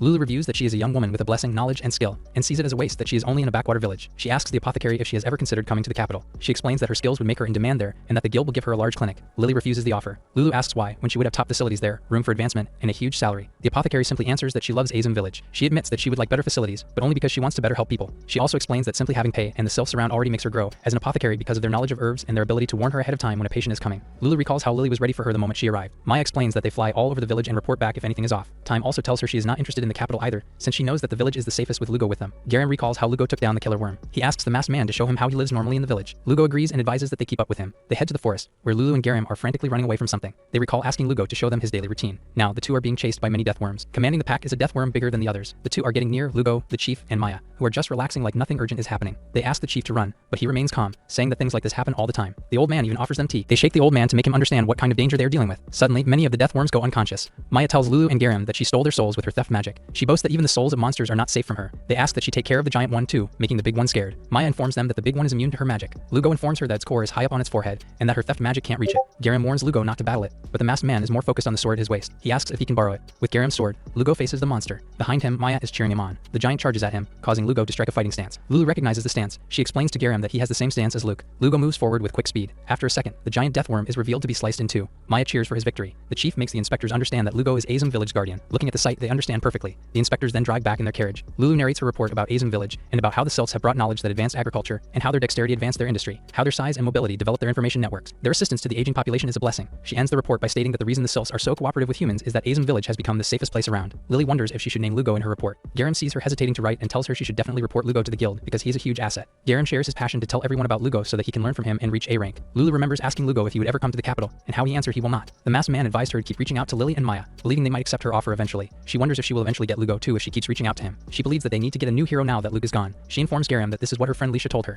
Garam realizes that she is talking about the strongest Saintess in Luke's party. Lulu shares her excitement about telling Lisha about Lugo. A week after the investigators left, a different monster was being battled behind the clinic. Pei and Lily were completely serious, as they were going to be locked in an intense battle with overgrown weeds. They had run wild after being left alone for years, but now it was time for the final showdown. The two ladies charged in, armed with sharp sickles and determination. However, they succumbed to plain old back pain 3 hours later. Curious about the mission, the sylph wonders why they suddenly had to mow away at the weeds, and is told that the apothecary wants to turn the space into a nice garden. That way, they can grow the herbs they collect without much trouble. Pei says they can just keep harvesting them from the forest, but Lily would be heartbroken if any of them were attacked by monsters and were hurt. The sylph nearly cries upon seeing how much the girl cares for them, and becomes all determined to help her achieve her goal. She runs off, promising to be back soon with the strongest helper they can get. Although confused, she isn't left alone for too long, as Lugo appears carrying one of their sickles, and saying he'll take care of the rest. Lily watched, well aware of how strong he is, but believing that he'll also have trouble. Suddenly all serious, he warns them against coming close, as it might be dangerous. Before they could doubt him any further, a huge and razor-sharp tornado appeared from his swing, cutting all the weeds and blowing the debris away. The women are stunned silent, shocked that all that was left before them was a clean patch of soil. Cut weed fell neatly into a pile, and the job was done just like that. As expected, he's the best person for the job. Finally asked what they were doing in the first place, the apothecary shares her plans for a garden. Seemingly interested, Lily shows him a bunch of seeds she intends to plant, which also work as an ingredient for mana recovery potions. He's impressed by her ambitions, and they continue to talk about the various herbal plants she intends to grow. The masked man is glad, adding that working the soil was actually fun. She can't help but smile. Crouching beside him, she says he's been a really big help,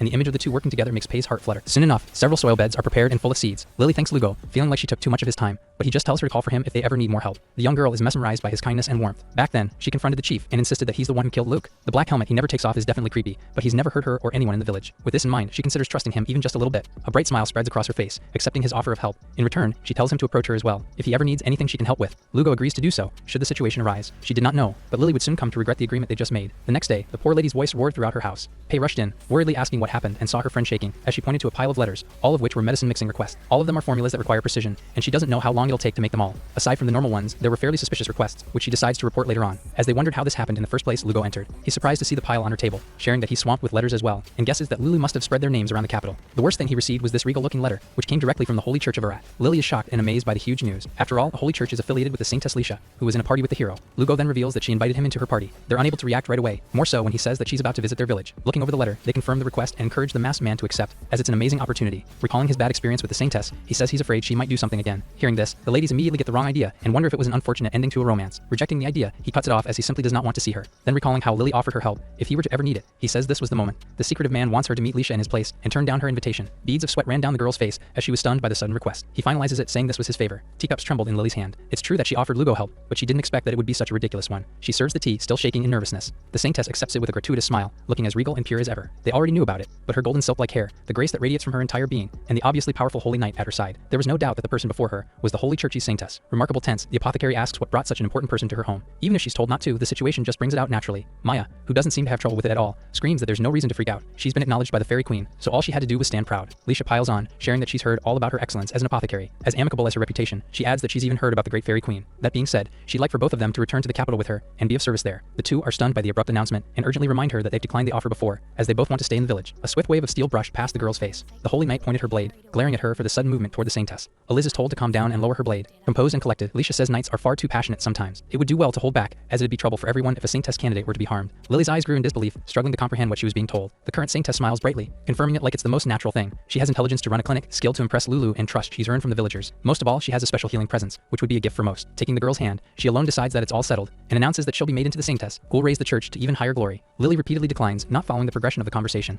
Unable to pull her hand away, she confirms that it's just as Lugo warned. He told them that the sly woman was going to come aggressively from the start. If they let her control the pace, they'd be playing right into her hands. That said, all she's heard about the revered Saintess was about grace and love, so the girl believed that there's no way she would come that strongly. He says that's exactly her tactic. She uses that image to catch someone off guard, so they have to push forward just to stay afloat. If Lily doesn't flip the momentum here, it'll go exactly like Lugo said. In this case, she returns her gaze and says she has something to say first. Getting her chance, the brave girl repeats that they've all already declined her offer and asks the visitors to leave. Maya smiles proudly, Eliz grips her blade, and Lisha is taken aback by her insistence. Now having a change in demeanor, the lady says there seems to be a misunderstanding. Raising her hand, she summons a blinding magic circle beneath them, meant to teleport them back to the capital. Once they're safely inducted into the Holy Church, all the confusion should be cleared up. She says this all with a smile, but Maya knows better and says they have to get away from the dangerous woman. Keeping a firm grip on the girl's hand, Lisha's gaze changes as she admits that she was hoping that the Fairy Queen would join them as well. The teleportation circle grew brighter, and Eliz stepped in to join them. Things were gradually getting worse. Back then, she believed that there's no way to reach this point, but Lugo says they only think that way out of pure ignorance. Should things get too out of hand, they're instructed to call in for help. Lily does as told and screams his name. Just then, the masked man immediately came crashing through a window. They're surprised by his quick response. He was staying nearby just in case, but he didn't imagine that they'd actually use a teleportation spell. Meeting each other's eyes, they scream for help,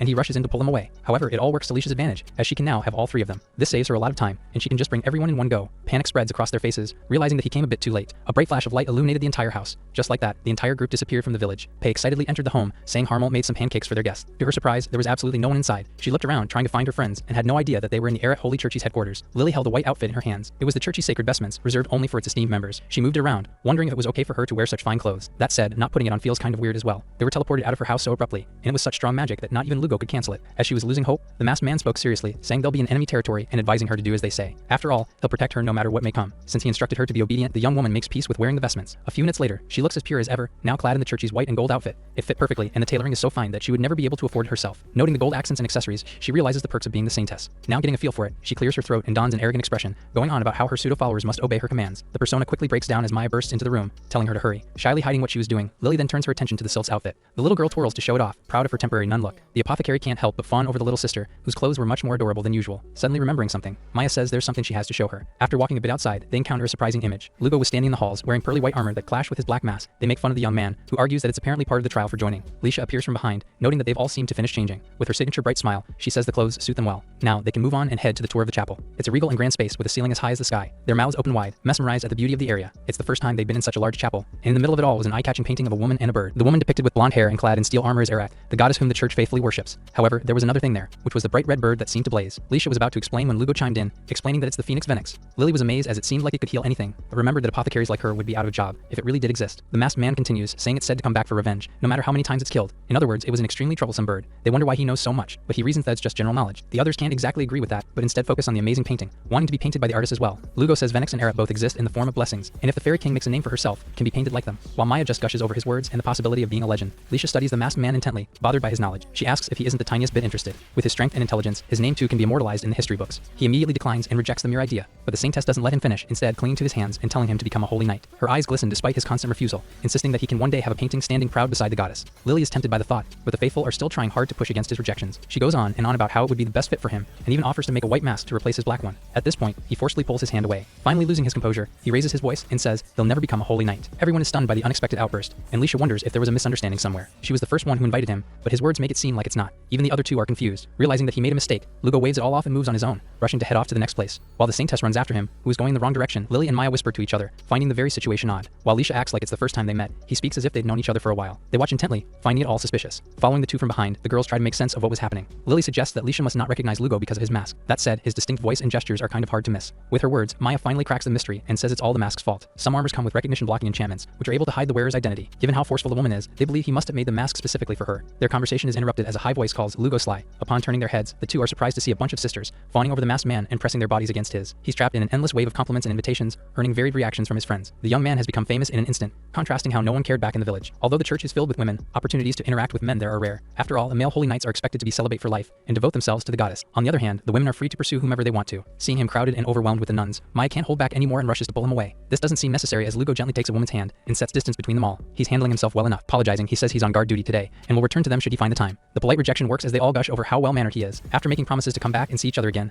the masked man then marched toward Lily. To her surprise, he knelt down on one knee, saying the crowd was getting a bit too thick. While it may be improper, he offers his hand to help and lead her way. He goes on about protecting her properly, and the ladies scream while blushing bright red. The young apothecary turns equally red, embarrassed as everyone is staring at them. Realizing that they're from the same village, the nuns from earlier all squeal in jealousy. Lugo whispers that although he feels bad for them, one never knows where spies are in unfamiliar territory. As such, the young girl can think of it as a favor to him. Understanding the circumstances, she takes his hand and earns shrieks from the crowd. Seeing this, Maya complains about feeling left out of his chivalry, but quickly turns soft as he explains that he can't protect them all if both his hands are occupied. With all that settled, Lisha ushers everyone to continue with the trial initiation. From that point, the tour went smoothly, and they were even able to visit important sites like the Grand Cathedral, the main altar, and even the choir room. Lily is mesmerized, feeling like she was in a sacred theme park. Maya remains unimpressed and calls her a goof. The place they were in was far from a theme park, and was actually a solid fortress. Outside, countless holy knights were crawling in guard. After all, force is sometimes necessary to protect the saints and sisters. As soon as the little girl realizes the reality, the group finally reaches the main event. The final facility is Littlena, the sacred sanctuary. Upon opening the grand doors, they're met with an enormous open space that was blindingly bright. The visitors have shallow comments, even saying that the stark white feels empty. Even so, it's the most important facility out of everything there. After all, it's where the sacred scripture is kept. Atop a high flight of stairs was a lone book, sitting open on a podium. Seeing the saintess candidate's curiosity, Lisha extended her hand, encouraging her to take it. Hesitant, she cautiously turned to Lugo, and reassured herself that he'll save her should it be necessary. With this, the girl climbs the stairs. The masked protector doesn't sense any danger for now, and refusing here would only cause more trouble. That said, he remains completely on guard. Finally reaching the top,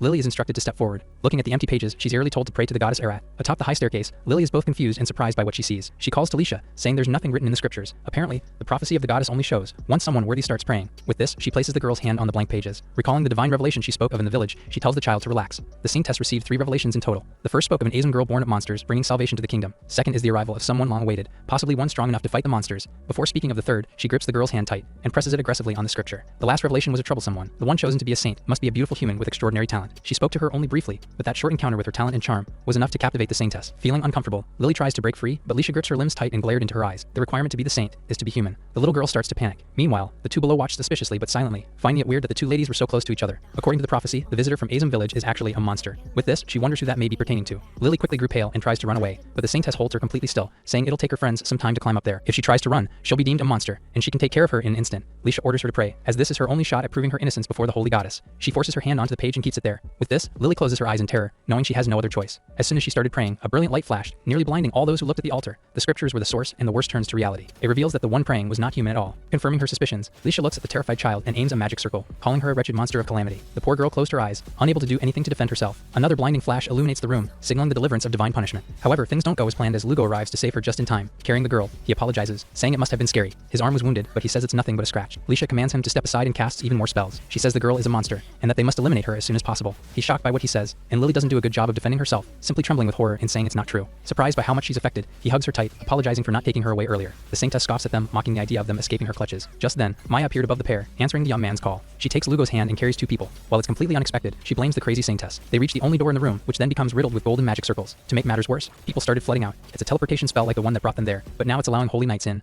Lisha watched with a sinister smile from above, refusing to let any of them leave without permission. Liz blocked their way forward, while Lisha pressured them from behind. It's the first time they've seen Lugo get hurt, and it looked like a fairly serious one at that. The little girl was busy blaming herself, but the masked man called and asked her to raise her hand up. As soon as she does, Maya takes her arm, and the two are left in each other's care. The self doesn't know how things ended up this way, but she knows and understands what she must do. She lets go of Lugo and tells him to come back safe and alive. Not really planning on dying, he neatly lands on the floor. The masked man faces the group of holy knights alone, but instead of an intense tense clash off the bat. He raises his hands. To them, it seems like he's hopelessly begging for his life. A dark concentration of magic appeared above his body, which the Saintess recognizes as high-level gravity magic. The two ladies flying above are confused at first, more so when they feel themselves being pulled in by his spell. Leisha questions why he would attack his own allies, but Maya lets her body get dragged completely and screams at everyone to make way. The knights don't falter and prepare to strike them down, but Lugo has absolute faith in his friend's capabilities. The Fairy Queen calls him out for abusing her a little too much, but rises up to the challenge regardless. Calling on powerful wind magic, she blows those blocking her path and clears the way. With Lily holding on tight, they swiftly move past the crowd, skillfully dodging everyone to make it through to the door. Seeing this, it becomes obvious that they're heading toward the teleportation circle, which works both ways. If they touch it in time, they can return to the other side. The knights are ordered to seize them with magic, but it's too late. The ladies have no idea where they'll end up, but they can figure that out later on. The last thing Lily sees is Lugo standing behind the crowd, raising his hand and telling them to leave things to him. Unable to do anything but trust his confidence, the two disappear, leaving the masked man alone with the Saintess and her vanguard. She scolds him, emphasizing that he just made an enemy of her and the entire church. That said, he couldn't care less. His arrogance offends Leisha,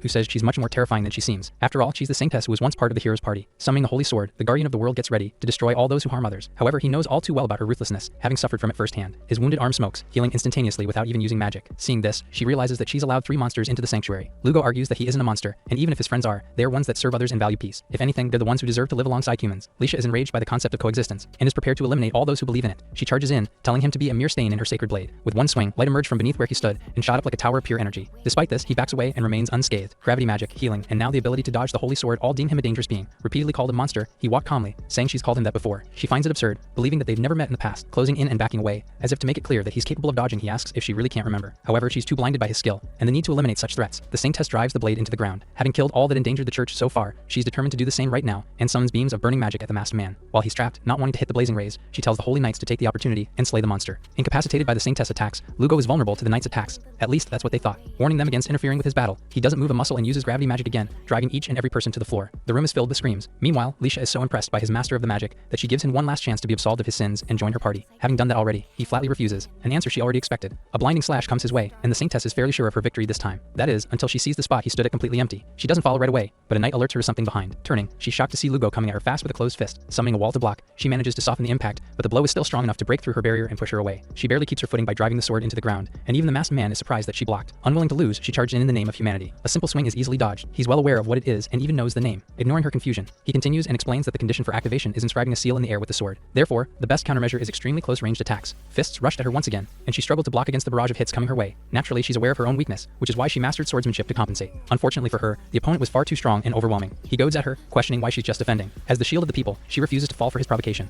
Looking into his eyes, he recalls Lily, whom she labels as a dangerous monster, concealing its identity to blend in with humans. On the other hand, Lugo was someone determined to protect that monster, and was even more dangerous. She spots an opening in his attacks, and moves in immediately to take advantage of it. Planting her feet onto the ground, she raises her sacred blade to deliver unto him divine condemnation. The sword is swung down in one smooth motion, but the masked man's sidestep is even smoother. Having dodged perfectly, he was now in a spot to counter and hit the defenseless woman with a powerful spinning kick. It strikes just enough to bring Leisha to the ground, where she cowers and questions where she went wrong. After joining the hero and his party, she cut down every imaginable kind of monster with the holy sword. In the end, she even cut off the hero's head on the kingdom's command. However, it resulted in the monsters becoming active. She was mistaken, and was the one that deserved to be condemned. Falling before the masked man, the Saintess accepted that she was going to be crushed to death with gravity magic, and didn't even raise her head. To her surprise, her veil and hair get wet, as Lugo pours an entire bottle of potion from above. She's completely confused, not understanding why he'd do such a thing. He goes on about her moves losing finesse whenever she gets worked up. What's more, she loses focus when she feels like she has the upper hand. The lady is about to argue, but he just says that she hasn't improved despite his warnings. The entire room fell still as familiar bright red hair appeared. Completely removing his mask, Lugo reveals his true identity, reminding her of his order to remember what she did. Seeing her supposedly dead leader greet her with cold eyes, Leisha trembles in shock, haunted by the memory of killing him. He walks past the blabbering Saintess, and onto the injured knights at the back.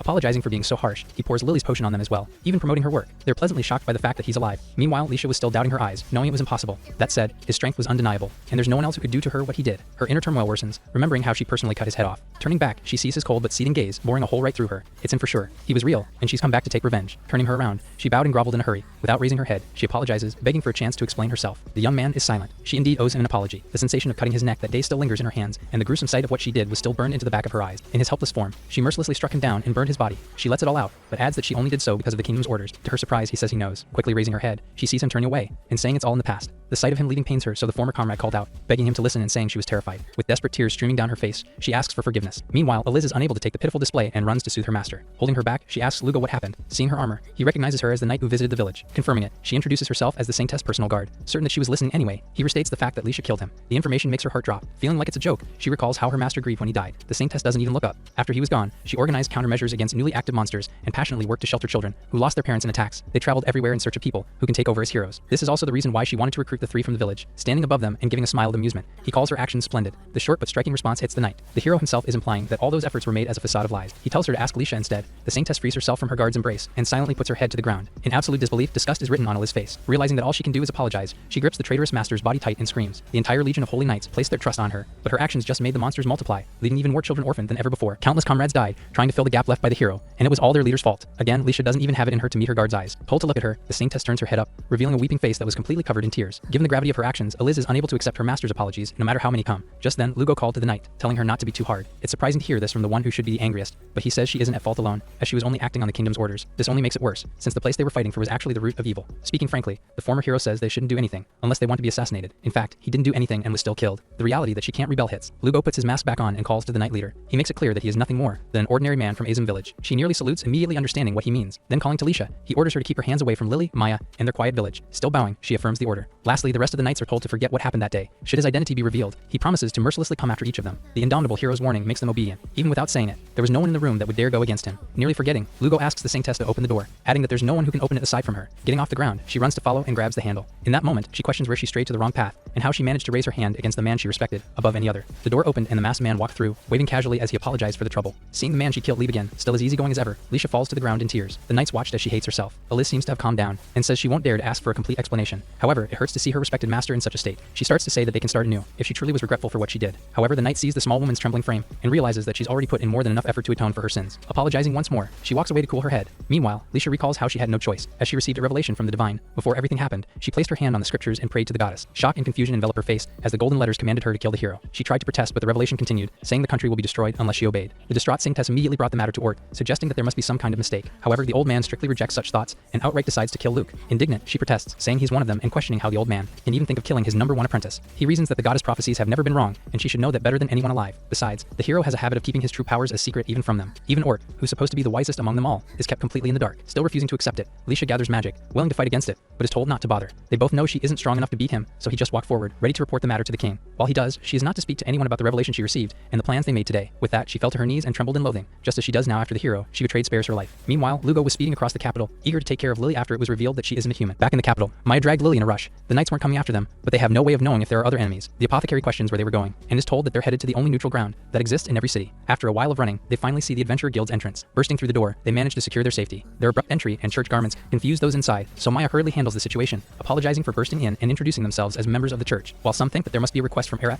the sylph demands to see the boss. However, a couple of familiar figures stepped in and said it's a little too early for them to be telling lies. She panics, feeling like she was exposed far too quickly. Looking at Lily, the fairy queen considers having her escape first, but where can they go? So many thoughts rush through her mind, but the little girl suddenly cried in relief. Confused, Maya turns and finally understands, as she sees Lulu and Garam looking at her from above. Settling down, they explain how they got into trouble after Alicia forcibly took them to the church. The saintess friend apologizes, feeling remarkably responsible for exposing them in the first place. Moving on, they're welcomed into the guild, thinking they're there to become adventurers. Maya rejects the proposal and says they're only interested in recruiting Lugo. Instead, she says they came there for a different reason and shows a letter bearing the masked man's seal. He gave it to the sylph before Alicia came to the village, saying it should be given to the guild master should an emergency arise. Since Lulu seems to be acquainted with important people, she guesses that she must know the master too. The investigator accepts the task, remembering that she owes the masked man anyway. A request from such a powerful person is probably too much for her to handle, but in this case, it might be something the head of the guild can help with. Soon enough, the visitors find themselves gagging and covering their noses. An awful and harsh stench was seeping out of a big room, but the investigators say that they'll eventually get used to it. Garam smiles, saying they have no choice, as it was the guild master's room. As soon as he opens the doors, the horrendous stench bursts out and hits their noses hard. The two ladies push each other inside, not wanting to go in first, but are both forced to enter anyway. Inside, they see a lone person stirring something in a huge cauldron. The thick and gloopy liquid seemed to be medicine, being compounded by a girl with a tiny frame. Lulu announces themselves, saying they have visitors. Slightly surprised, she looks at the odd combination and quickly makes sense of what was happening. She hops off the stool and chuckles, telling them that there's no need to be so nervous. She introduces herself as Lara, the guild master and an alchemist, and welcomes them to the guild. Given her playful smile and odd credentials, the two visitors can't help but be surprised. Lily can't believe that the little girl before them was the master, seeing that she's even younger. What's more, Maya was completely on guard after seeing her face. The sylph says she isn't the head of the guild for nothing, and notes that the scars all over her body are probably from battles. Lara just smiles at the deduction. She holds the confidence of a true warrior, and must have seen a lot of combat. That said, Lily feels something more, something uncannily familiar. After a while of thought, she realizes that the girl gives the same vibe as Lugo. Saving the explanations for later, the master moves on to the main topic, saying they must have reason for being there. Taking a seat to talk things over, Lara reads the letter that was meant for her. The others haven't seen it yet and wonder what's inside. Apparently, the masked man is simply asking for the guild to protect the two. Speaking like familiar friends, she says he's as blunt as ever. Again, Maya is the first to notice and confirms that the two know each other. Without missing a beat, the head says he was her master in swordsmanship. This takes everyone by surprise, not expecting Lugo to take a student on. Not missing their faces, the girl agrees that it isn't like him at all. The adventure world was too tough for a girl who is untalented in magic, but then she met him. Because of their training, she managed to become an ranker, but couldn't go higher as she became the guild master. Lily silently wonders how old she is, and is shocked to hear that she's 25. While Lara playfully asks questions, the girl panics and asks how she keeps reading her mind. She brushes it off and says she's just good at reading people, and at this point the young lady is just exposing herself. Regardless of skill or some awesome power, there must be a reason why she's the guild master. The alchemist then accepts the task of protecting them until they return to the village, and takes full responsibility even if the church is after them. They never revealed their problem with the church, so Maya asks if it's her power working again. That said, it doesn't take a genius to understand what it means when nuns run into the guild. Finding it odd that they left Lugo, Garam asks what he's up to. They explain how he stayed behind to fight the knights, but the reaction to this information is lukewarm. The ladies insist that they should help him, regardless of how strong he is, but Lara tells them to calm down as he's strong enough to fend for himself. Her words don't really quell their hearts, but one thing does. Told to look behind them. Everyone is surprised to find Lugo, listening silently with his arms crossed. Reuniting, they check on each other's conditions. He shows his arm off, already completely healed from the injury earlier. Eager to keep his powers a secret, he attributes the fast healing to the apothecary's potion. Having made them herself, Lily knows that her potions aren't that effective. It's Lara's turn to reunite with her master, calling him out for making a bunch of girls worry. Given his appearance, she can't help but note how he's changed. He apologizes for worrying them, and nonchalantly promises to be more punctual next time. With all that said and done, the guildmaster says it's time to eat. They haven't had a bite of food since teleporting, and with perfect timing, Lily's stomach growls loud enough to fill the room.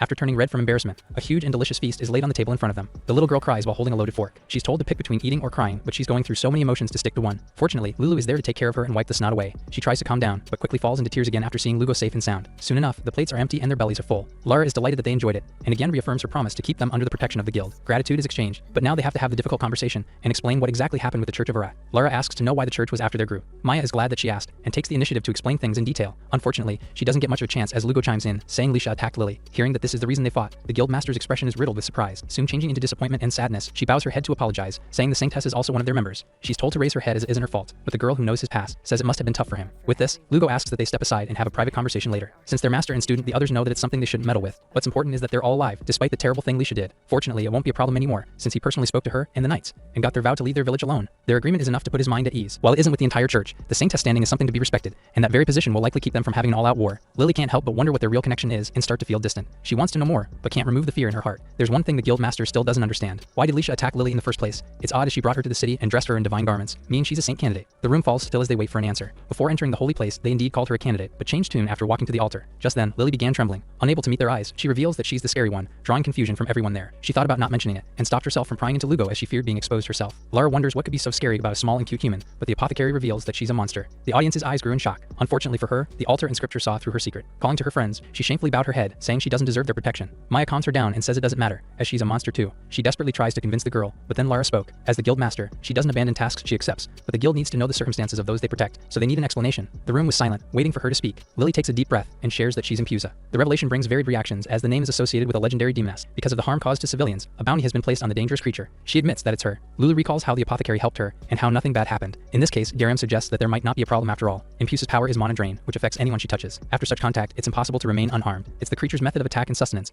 but a light brush-like with Lulu won't activate the power. On the western continent, their kind is known as a succubus. Garam also heard of them when he first started out, told that he's an easy target. Looking at Lily's body, he confesses that it won't be hard to be charmed, a comment that earns him a painful punishment. They then go over possible causes for their kind's extinction, leading the young girl to share something shocking. Apparently, despite her innate and natural urges, she never drained mana from anyone since she was born. The villagers are brought back to Azim village. In Lily's clinic, the apothecary laid on the bed, receiving the examination unlike how it usually goes. She lay there, unaccustomed to being the one studied. After revealing that she and Impusa never drained anyone's magic since birth, everyone exclaimed in shock. It's their direct source of sustenance, making them question if she's okay. Oddly interested, Lulu and Lara moved in to immediately run some tests, breathing hard like beasts seeing a fresh pile of meat before them. With this, the guild master carefully checks on her appearance, assuring that she definitely looks human. Lulu might have noticed if she used her blessing, but she never even suspected it. The girl apologizes for having them come all the way to the village, but Impusa are creatures of the legend, which should be kept a secret from the capital. They brought all the equipment they'll need, so all she has to do is sit back and relax. Although they try to ease the tension, their expressions are oddly sly. Lara closed in with a stethoscope, eager to start the examination. There's nothing out of the ordinary, and she was in absolutely perfect health. Wondering if she's experienced any health issues before, Lily shares that she often feels hungry even after eating. Asked what she did during such instances, she walked over to a glass cabinet and took a bottle of pills out. She hands the supplements over,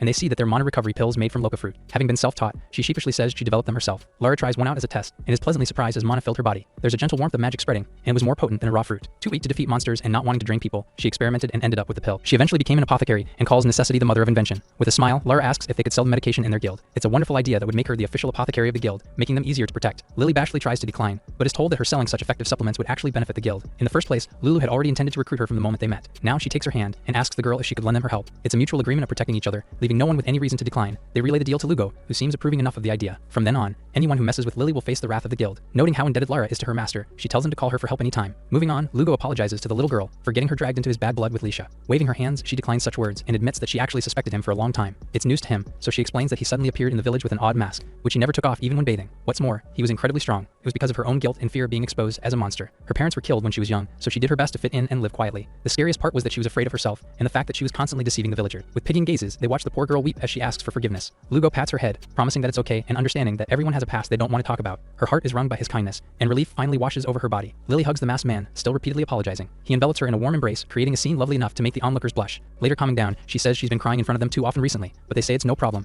and tell her to count on them from now on. Moving on, Lara calls to Lugo, asking if they can have a moment together to talk about the future. With this, the master and student finally reunite. Speaking in private, Lugo tells Lara that they'll hide Lily's identity for now, and make the nights quiet. Even with his connections, she questions if Leisha will actually keep quiet, but it's one thing he's actually certain of. As for his basis, it's the sacred prophecy itself. A monster's daughter in the Arzum village will bring salvation to the capital. The guild master hears this for the first time. Lugo thought it was speaking of Maya, but if it's actually speaking of Lily, then the Saintess will protect her with everything she has. Back at home, Lulu looks at the Impusa scars, incurred from when she cut her wings off. They faded quite a bit, but it speaks of how hard pretending to be human was. Unfortunately, she had no choice but to pull them out, despite the agony, as she wouldn't look human otherwise. When she entered the village, she realized she forgot her tail and hurriedly pulled that out too, leaving another scar. Lulu can't believe how casually she was sharing such traumatic experiences. Wanting to help, she wonders if healing magic can take them away. That said, it's unknown how human healing magic can affect an Impusa, and this goes both ways. Another factor is the mana drain, which might take too much without them meaning to. This leaves the normal methods for Impusa, but the investigator suddenly gets an idea. She suggests using mana drain like her kind does, but it's something the girl wants to avoid as much as possible. After all, she might end up hurting someone. Even doing it on monsters is not an option, as the ability works in a special way. One method is a kiss, and the other is something she can't say out loud. This gets Lulu's mind going, and she quickly realizes what an alternative for a kiss might be. With both women blushing, they set that option aside for now. Even with caution, doing it on a human might cause life-threatening complications. Just then, Maya arrived and joined the conversation, saying she had an idea. To their surprise, Pei appears with a similarly loud entrance, sharing that she was eavesdropping on their entire conversation. They're shocked to hear that she was under the bed this entire time, but the sylph is their housemate who just hides everywhere, waiting for their call. She knows all of Lily's secrets, even the most sensitive ones. Hearing this, the little girl turns sinister, realizing that she's been spying all this time. Running away, the sylphs change the topic and suggest a mana drain partner, and say they have a candidate. The two ladies argue that they should realize that there's no person perfect for the job. The actions involved in the process is one thing, but it's also life-threatening. On the other hand, the sneaky sylphs say the more the better, and suddenly drag the little girl out of the house. Continuing to walk around, they give no explanation of where they were going. Lily thinks they're headed to the old chief, but he's too old to drain. That leaves only one option, which Lulu immediately gets. They find Lugo and Lara, who are surprised to see them all gathered together. With one look, the guild master understands the situation and calls to the masked man, saying they have business with them. Pei doesn't waste any time,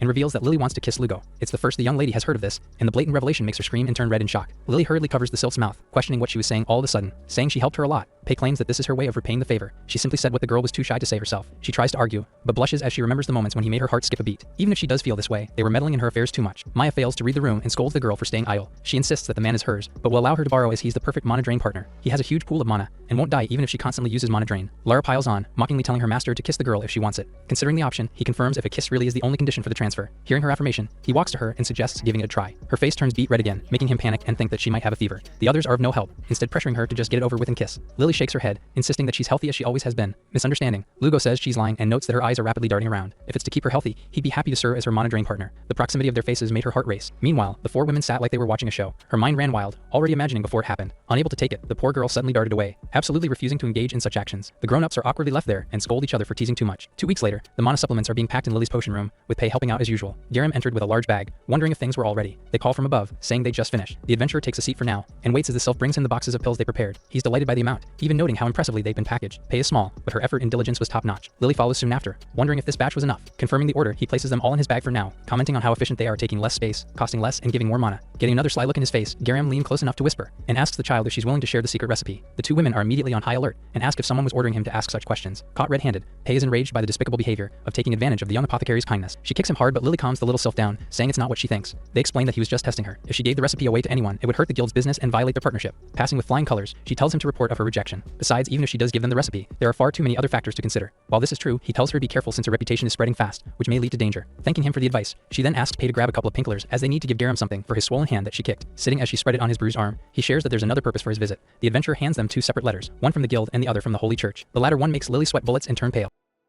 A boy started sweating nervously when he opened his room door and saw a goddess kneeling in front of him. He was shocked and didn't know what to say. This story took place in Orakia, a large land made up of 5 different countries. About 50 years earlier, the Toskabulk Empire brought all of them together and ruled as one. Orakia was home to many kinds of people: humans, elves, beastfolk, dwarves, and halflings. But the land was also full of dangerous creatures called monsters. Cities stayed safe because of a magical shield called the barrier against monsters, given by the goddess. But villages and towns outside the cities didn't have this protection, so they were often attacked by monsters. To fight back, some people received a special gift from the goddess called the leveling blessing. These people became known as adventurers. As they gained more experience, they leveled up, grew stronger, and got better at fighting monsters. They also learned spells and special skills. Their main goal was to protect the world and serve the goddess. The same group of adventurers was fighting a bunch of monkey-like monsters. One of them, a woman with rabbit ears named Rhea, swung her hammer and used her skill called Rabbit Strike to smash a mortar. She quickly made a rice cake, then pulled it apart to create 2 glowing orbs that could heal people. Rhea picked up the orbs and asked Leo for help. But another adventurer named Leonora, who looked proud and full of herself, said she was already tired. Rhea quietly agreed and said sorry. After hearing this, another adventurer named Tint walked over to Leonora. He asked her to carry Rhea's healing orbs for both of them. Leonora gave him an angry look and asked why she should follow what he said. She told Tint to carry them himself, especially since he hadn't been helpful at all. Tin said the healing magic would work on him if he touched the orbs. Leonora called him useless and dumb. Then she pulled out a whip and used it to hit the healing orbs. This activated her skill called Queen's Telekinesis. The orbs floated toward 2 other teammates who were fighting on the front lines, but the orbs only went to one person, the handsome adventurer named Savant.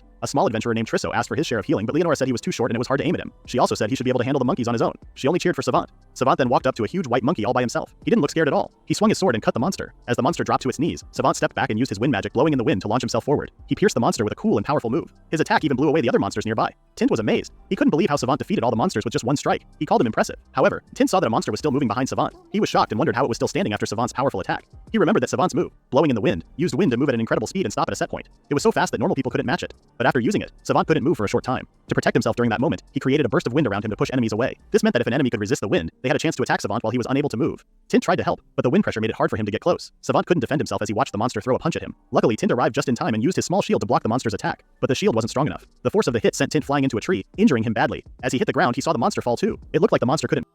In his workshop, the alchemist Mise Windsor is interrupted when someone calls his name. Royal guards appear, informing Mise that he has been summoned by His Majesty the King. Before the throne, the king declares Mise Windsor exiled for the crime of treason against the nation. Mise is utterly shocked by the accusation. He desperately pleads with the king, insisting it's all a misunderstanding. However, a man beside him coldly dismisses his pleas as pathetic. The man addresses Mise as Big Brother.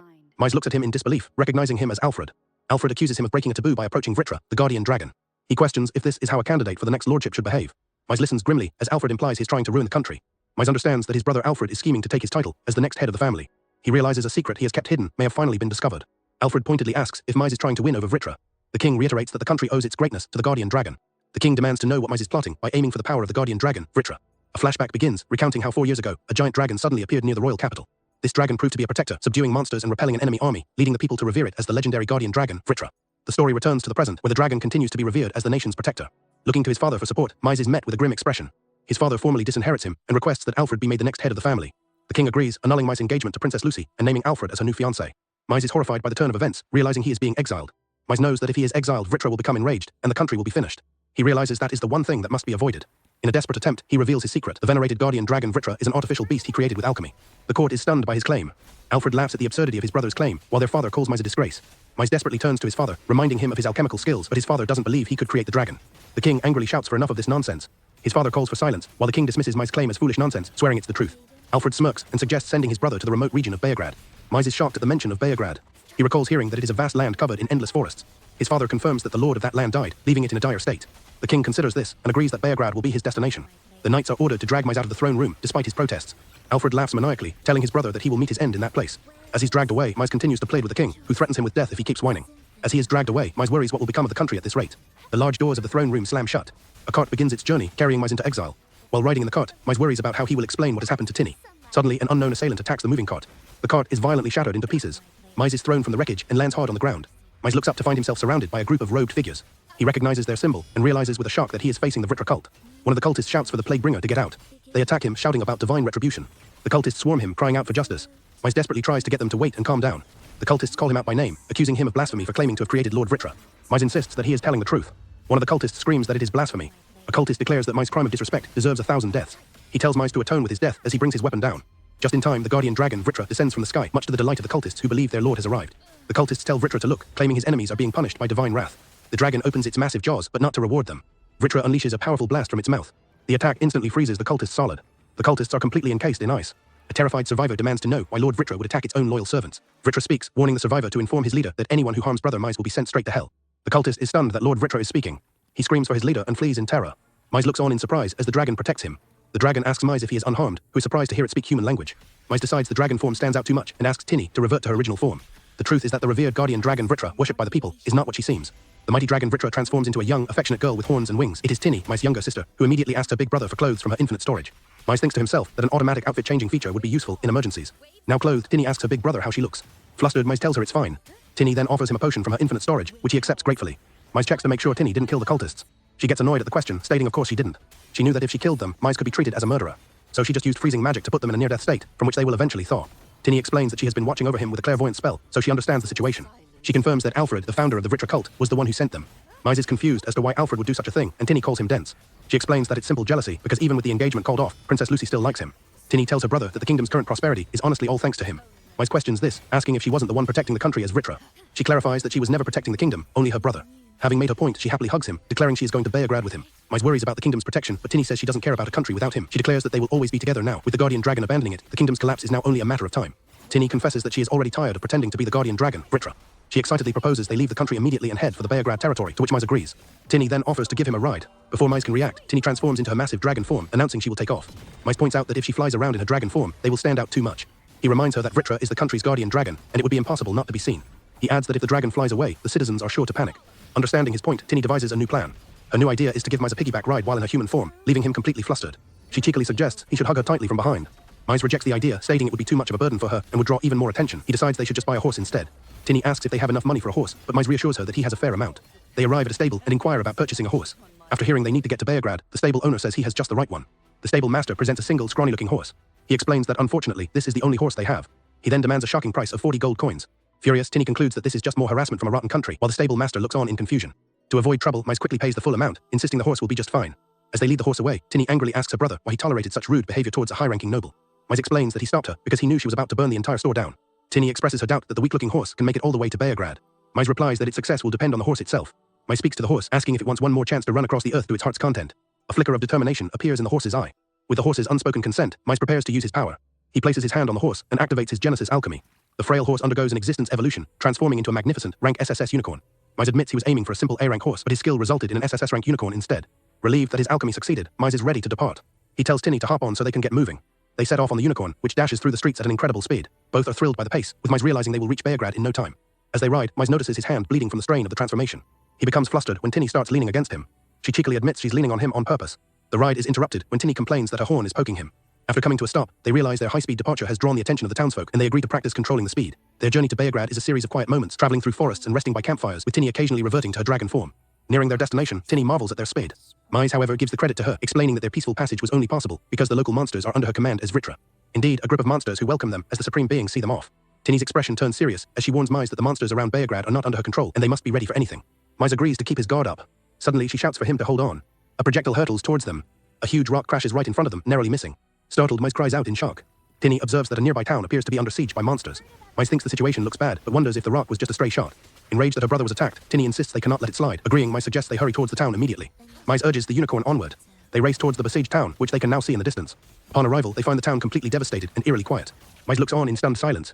A massive cyclops stands amidst the rubble, holding a large rock. Mize quickly identifies the cause of the destruction. A massive cyclops brings its fist down with a crash. It smashes a vendor's cart, its single eye wide with destructive glee. Tinny observes that the monsters seem to be attacking the town just for fun. Mize expresses his concern for the townspeople. She alerts him that there's more than one monster, and that another fight is happening nearby. All around them, defeated knights litter the ground. The Beargrad knights stand their ground, declaring they won't let the monsters destroy their town. However, they are quickly overwhelmed by the Cyclops' might. Seeing this, Mize urgently tells Tinny to bring out Levantine. Tinny confirms she has imbued her magic into the weapon and tells Mize to use it as he summons the SSS rank magic lance, Levantine. Mize prepares to unleash the powerful weapon. With a powerful thrust, Mize unleashes the magic lance, which streaks through the air toward the startled Cyclops. The lance makes contact with incredible force.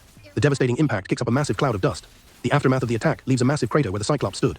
The surviving knights stare in disbelief, wondering what just happened. The Cyclops is completely pulverized in a single hit. The knights are stunned, exclaiming that it was an A-rank monster. Tinny praises her brother's impressive display, but Mize nervously asks if anyone was in the area of the blast. The knights spot the pair on a unicorn, demanding to know who they are. As another Cyclops looms over them, Tinny begins to proudly introduce her brother. The knights scream in terror at the new threat. Before the monster can attack, Tinny calmly tells them to lower their heads. With a menacing look, Tinny leaps from the unicorn and flies towards the Cyclops. She prepares to strike the monster. She gracefully lands on the monster's arm. With blinding speed, she slices through the Cyclops. The Cyclops is defeated in an instant, and Tinny lands nonchalantly while Mize looks on with a satisfied expression. Acting as if nothing happened, Tinny introduces her brother Mize as the new lord of Beargrad. Mize declares that he rushed from the capital to help defend the town. The knights are shocked to hear he came all the way from the royal capital. Noticing their coughing, Tinny asks her brother if he is injured, but he ignores her as she tries to warn him about the soldiers. Tinny gravely informs Mize that the knights have the Black Death. The knights continue to cough violently. Mize is stunned by this revelation. The knights plead with them to stay away, but Mize is confused, stating the king never mentioned any plague in this area.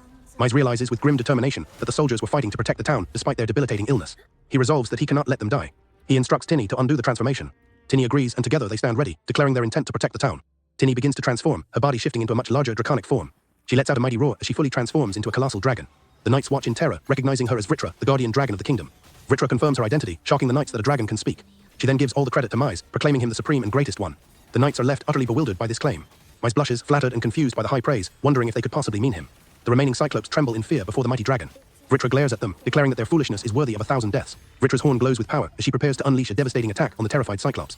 With Tinny hovering in the background, the mighty Vritra stares down the remaining monsters, questioning if they truly believe they can escape. Faced with Vritra's overwhelming power, the Cyclopes immediately offer to surrender and submit. Vritra questions their sudden offer to surrender. She wonders what kind of misunderstanding they are under. Vritra coldly informs them that for daring to bare their fangs at her brother, death is their only option. The Cyclopes are horrified by her declaration. She prepares to strike them down. Just as Vritra is about to attack, Mize calls out to her as Tinny, telling her to wait. He implores her to forgive the monsters, pointing out that they have already surrendered. Vritra questions her brother's decision. Mize argues that he dislikes the idea of attacking an enemy who has raised a white flag. He explains that for the sake of the citizens, he wants to find a way for humans and monsters to coexist. Reluctantly, Vritra agrees to her brother's wishes. She then turns to the trembling Cyclopes and fiercely commands them to be grateful for Mize's generosity. The Cyclopes tearfully thank Mize, pledging their loyalty and addressing him as Shadow Demon King Sama. Having reverted to her human form, Tinny sternly orders them to repair the town they destroyed and ensure the barricades are finished by the end of the day. The Cyclopes readily agree. Mize is bewildered by the strange nickname. Meanwhile, the Cyclopes realize that bringing the local demons under control could be beneficial. This would allow them to reduce military expenses and redirect resources to other areas. As the Cyclopes begin to rebuild, the knights marvel at this turn of events. They see it as a miracle for land on the verge of ruin, as they no longer have to fear monsters. One of the knights then begs Mize to protect the land in their place, as they are afflicted by illness and awaiting death. Mize is shocked to hear them talk about dying. Mize firmly tells the knights that no one is going to die, declaring that he will cure them. His promise leaves the knights utterly stunned and speechless. The knights are skeptical, explaining that once infected, there is no effective treatment. Even the former lord succumbed to the illness. Tinny proudly interjects, boasting that everyone is lucky because her brother is the greatest alchemist in the country's history. A knight wonders if his alchemy was also responsible for the earlier dragon transformation. Mize announces he will use Genesis alchemy, a powerful technique of existence evolution, to transmute a healing potion. He successfully creates a rank SSS Panacea elixir. He hands the potion to one of the knights. She hesitantly drinks the elixir as instructed. The knight is amazed to find herself fully healed in an instant. The other knights notice their own wounds are disappearing as well and ask if he truly created an elixir, to which Mize confirms he will make more. Mize states that the potions they have are insufficient and asks if the knights could gather more from around town. The knights, realizing the incurable Black Death can be cured, eagerly agree to gather them right away. A large number of potions are gathered. Looking at the supply, Mize notes it is still not enough. A knight suggests they prioritize giving the elixirs to the seriously injured. She asks about some grotesque, misshapen masses nearby. Mize explains they are failed attempts, as his success rate is not 100%. Mize determines they will need a workshop to improve the success rate. He decides they will have to set up equipment, starting with an alchemy cauldron. Tinny points out that he didn't need a cauldron when he treated her or created the unicorn. Mize somberly explains that if those attempts had failed, the results could have been as monstrous as the failed potions. The sight of the failed creations terrifies both Tinny and the unicorn. A knight expresses her gratitude, admitting they thought the royal capital had abandoned them. Mize is shocked, revealing that he wasn't even informed about a plague in the area. The knight asks why he came to Beargrad, and Mize explains that the king doesn't believe he can produce an elixir. He recalls his brother Alfred, sending him to the frontier. Tinny speculates that Alfred might have known about the disease, and perhaps the king was only told that the previous lord had passed away. Tinny becomes enraged, declaring that the king committed a serious crime by exiling her brother, and that she would crush him if she could. She adds that it's the truth, and they will eventually perish on their own. Mize, alarmed, realizes he needs to smooth things over before her words are seen as treason. Mize quickly dismisses his sister's comments, telling the knight that turning into a dragon has left her lacking in common sense. He asks her not to take Tinny seriously. Just then, a Cyclops approaches, addressing Mize as the Shadow Demon King. The Cyclops tearfully asks if he could get just one elixir. The Cyclops points to his fallen comrades, explaining that they are still breathing. He pleads with Mize for help. Mize immediately moves to help, assuring the Cyclops that of course he will. Tinny questions his decision, but Mize insists that they are their comrades now, and if there's a chance to save them, he must take it. As the dying Cyclops is healed in an instant, the knights look on. Moved by his compassion, the Beargrad knights swear their absolute loyalty to him. Surrounded by his new followers, both human and monster, Mize Windsor is hailed as their new lord. Mize inquires about the distribution of potions, asking about trade with merchants from other towns. A knight informs him that the supply from their town alone wasn't enough, and now all trade has come to a halt. Many people have fled out of fear of the Black Death, and merchants refuse to come near the town. Mize realizes the situation is more serious than he thought, as without a supply of potions, he cannot create the life-saving elixirs. The knight is perplexed, wondering why someone who can create an elixir would find it difficult to make simple potions. Mize explains that his Genesis alchemy skill only allows him to transmute items of SSS rank or higher, and any attempt on lower-ranked items always fails. Understanding the predicament, the knight suggests there might be a stockpile in the lord's mansion. He explains that the previous lord was also an alchemist, and had a workshop there which delights Tinny. The knight offers to show them the way. The group arrives at a large stately mansion. However, his calls are met with complete silence. As the knight continues to yell, Mize wonders if they simply can't be heard from inside, while Tinny mutters about the rude reception. The knight apologizes for the lack of response, explaining that a young maid named Eris was supposed to be managing the mansion after the previous lord passed away. Mize is concerned, wondering how she could manage such a large estate alone. He fears she may have collapsed inside from the Black Death, and tells Tinny to open the gate. With a powerful strike, Tinny smashes the iron gate to pieces. Mize sheepishly admits he was hoping Tinny could fly over and unlock the gate from the inside. Seeing the damage, he decides they'll have one of the Cyclopes fix it later. The knight marvels at how reliable she is. Despite all the noise they've made, there is still no reaction from within the mansion, and Mize senses that something is truly wrong. Upon entering the mansion, they find it eerily quiet. The knight calls out for Eris but receives no answer. The profound silence gives Mize a bad feeling. Anxious to find the maid, Mize instructs the commander to search the second floor while he and Tinny take the first. To cover more ground quickly, Tinny activates her Farsight ability to scan the building. Tinny's Farsight scans the entire mansion, confirming that besides the three of them, there are no other people inside. As they search room by room, they find the interior to be impeccably clean and well-maintained. Mize is puzzled, finding it hard to believe one person could maintain such a large mansion all alone. Mize observes that the mansion has been cleaned thoroughly in every corner, which seems odd given the master's passing. He deduces that someone must have been here very recently. The knight commander returns, reporting no luck on the second floor. Just then Tinny appears, and Mize asks if her Farsight found anything. Tinny reports that she couldn't find anyone else, confirming it seems no one is inside the mansion. Mize finds this strange, as even with Tinny's skill, they found nothing. Suddenly, Tinny announces that she has detected other life signs. She points them in the direction. The life sign turns out to be a cat, apparently the one kept at the mansion. It cautiously approaches them and lets out a meow. Tinny turns to her brother and tells him the cat wants to come with them. The knight is astonished that she can understand what the cat is saying, so Mize explains it's a side effect of her dragon transformation. They decide to let the cat tag along. The cat quickly leads them outside to the mansion's garden. Tinny, communicating with the cat, suddenly realizes why it led them there and exclaims that someone has collapsed nearby. They discover a maid lying unconscious in the bushes. Mize rushes to her side, asking if she's okay. He immediately recognizes the symptoms of the Black Death. Without hesitation, he pulls out an elixir and urges the collapsed maid to drink it. The maid awakens, feeling her body has been healed and wondering what happened. Mize confirms that they made it just in time. Tinny introduces herself as Mize Windsor's sister and clarifies that her brother is the new Lord of Beograd. Upon hearing this, the maid is shocked and quickly apologizes for her rudeness. The maid bows deeply, introducing herself as Eris and thanking them for saving her. Tinny points out that the cat Mina showed them the way. Delighted, Eris scoops up the cat and thanks it as well. Mize then abruptly asks Eris if she could guide them to the workshop. Eris suggests they rest from their long journey, but Mize insists they must begin mass-producing elixirs immediately. Eris is stunned to realize the medicine she drank was an elixir. Tinny expresses concern for her brother, reminding him that he must be tired after using his alchemy in town. Though exhausted, Mize knows the town is on the verge of collapse, and there is no time to rest. With unwavering determination, he declares that he will save Beograd with his alchemy. Mize recalls his past, where an alchemical treatment for his sister's disease inadvertently turned her into a dragon. While she protected the kingdom as the guardian dragon Valatra, the kings didn't believe his story and exiled him to the frontier land of Beograd. Now faced with a town overflowing with people dying from the Black Death, Mize is determined to save them all with his alchemy. Eris understands the urgency and agrees to guide Mize and his companions to the alchemy workshop, located within the mansion. The Knight Commander announces he will return to his duties with the city's security, entrusting Eris to handle things. Eris leads them down a previously unknown hidden staircase, announcing they've arrived at the alchemy workshop. Mize is astonished, having had no idea such a place existed underground. Upon opening the door, they are met with a thick cloud of dust from the neglected workshop. Eris and the knight apologize profusely, explaining that the previous lord had forbidden them from entering without permission, which is why it hasn't been cleaned. Mize reconsiders cleaning, noting that since the master is gone, there might be dangerous items left behind. Eris suddenly begins to disrobe, taking off her maid uniform. Mize and Tinny are shocked and demand to know what she is doing. Standing in her undergarments, Eris timidly asks if he isn't going to hit her with a whip. A flustered Mize vehemently denies that he would ever do such a thing. He asks if the previous lord subjected her to that. Eris confirms it, adding that she believed it was normal since the other maids were treated the same way. Mize firmly states he would never do something like that and hands Eris her clothes back. Watching this, Tinny tells the Knight Commander to give a stern warning to anyone who treats Eris poorly, which he readily agrees to. Tinny gets close to Eris, warning her not to make any strange advances on her brother. Seeing the workshop still needs cleaning, Mize entrusts the task to Tinny, who happily accepts. Tinny activates her infinite warehouse ability, assuring them she'll be watching. With a powerful gust of wind magic, Tinny begins to suck all the dust and clutter from the room into her dimensional storage. In an instant, the once filthy workshop is rendered perfectly clean and organized, leaving Mize and Eris standing in stunned silence. Eris is astonished as she watches everything vanish, questioning if it's some kind of magic. Tinny laughs, explaining that the ability to store and retrieve items is thanks to a unique magical tool her brother alchemized, declaring it's the only one in the world. Tinny boasts that her brother has created many amazing things, including magical weapons and elixirs. She even reveals that he created the sacred unicorn outside, much to Eris's surprise. Eris, recalling that the Windsor family descends from the great alchemist Paracelsus, begins to wonder about Mize's power. She remarks that his abilities seem to far surpass that of his famous ancestor. However, Mize quickly interjects, stating that is not the case. Mize humbly insists that he is still quite inexperienced. His words seem to trigger a memory for Tinny, whose expression shifts. Tinny arrives with a large alchemy pot, asking her brother Mize where to put it. Mize notices the pot looks different from the one he used to have. Eris recognizes it as her father's alchemy pot, and Tinny explains she brought it with her before their journey. In a flashback, Eris's father is startled by a large claw smashing through the wall. He looks up in shock to see the imposing figure of the dragon, Lord Valatra. Valatra offers him the alchemy pot he was wishing for. Tinny explains that it was a request from a daughter to her father, and Mize notes the story wasn't so long after all. Mize seems to accept the situation, though he is still processing the name Valatra. Eris, confused, asks if the tiny girl is his younger sister. Tinny then makes a shocking declaration. She is the guardian dragon Valatra. Seeing Eris's disbelief, Tinny explains that she can't transform there, but they will understand eventually. Mize assesses their supplies, finding plenty of materials but realizing they are almost completely out of potion stock. He wonders if there's any way out of their predicament. A cat named Mina appears. Eris scolds the cat for being in the workshop, but Mize observes that the animal seems quite attached to him. Mize asks Eris if she knows the cause of the Black Death, and she mentions a theory about it being a bird. Mize corrects her, revealing the true culprit is a rat. He explains that the very smart cat Mina had guided them to Eris for help. He tells Eris he is about to make a terrible proposal, which she is free to refuse. Mize proposes using his alchemy to evolve Mina into a sacred beast, promising to stop if Mina herself is against it. Mize is honest about the dangers, explaining that a failure could turn Mina into a monster. Mina looks shocked at this possibility. Mize promises that even if the worst happens, he will definitely bring Mina back. Eris admits she is worried. Holding Mina close, Eris puts her faith in her master. Mize thanks her for her trust. He then turns to Tinny, asking her to speak with Mina. Tinny playfully meows, ready to communicate with the cat. Mize explains that Tinny can understand the language of animals and monsters, much to Eris's jealous surprise. Tinny relays Mina's thoughts, telling Eris the cat would do anything to help her mom. Stunned, Eris asks if Mina really thinks of her that way. Tinny confirms it, adding that Mina is grateful for being taken in 3 years ago. Overjoyed, Eris embraces her beloved cat. With both Eris and Tinny believing in him, Mize feels the weight of his responsibility. He reflects that what he's attempting is different from creating the legendary unicorn. This time, he is creating a unique existence not even mentioned in legends. A wave of self-doubt washes over him as he wonders if he can truly succeed. Sensing her brother's hesitation, Tinny firmly grasps his hand. She looks at him with conviction, telling him that she also believes in him and that he can definitely do it. Bolstered by their faith, Mize's determination solidifies as he declares that they will proceed with the sacred beast alchemy. Mize directs Tinny to add a tiny amount of the alchemical solution. Tinny confirms and carefully pours the liquid into the large pot. With the first ingredient added, Mize takes over, plunging a glowing rod into the mixture. The concoction begins to bubble and react. Eris and Mina watch nervously. Mize channels his power, invoking a rank SSS ability, Creation Alchemy Existence Evolution. A blinding light erupts from the pot, startling Eris and Tinny. As the light subsides, Tinny cries out for Mina. A large figure leaps from the pot, complaining that it is hot. The creature darts away with incredible speed.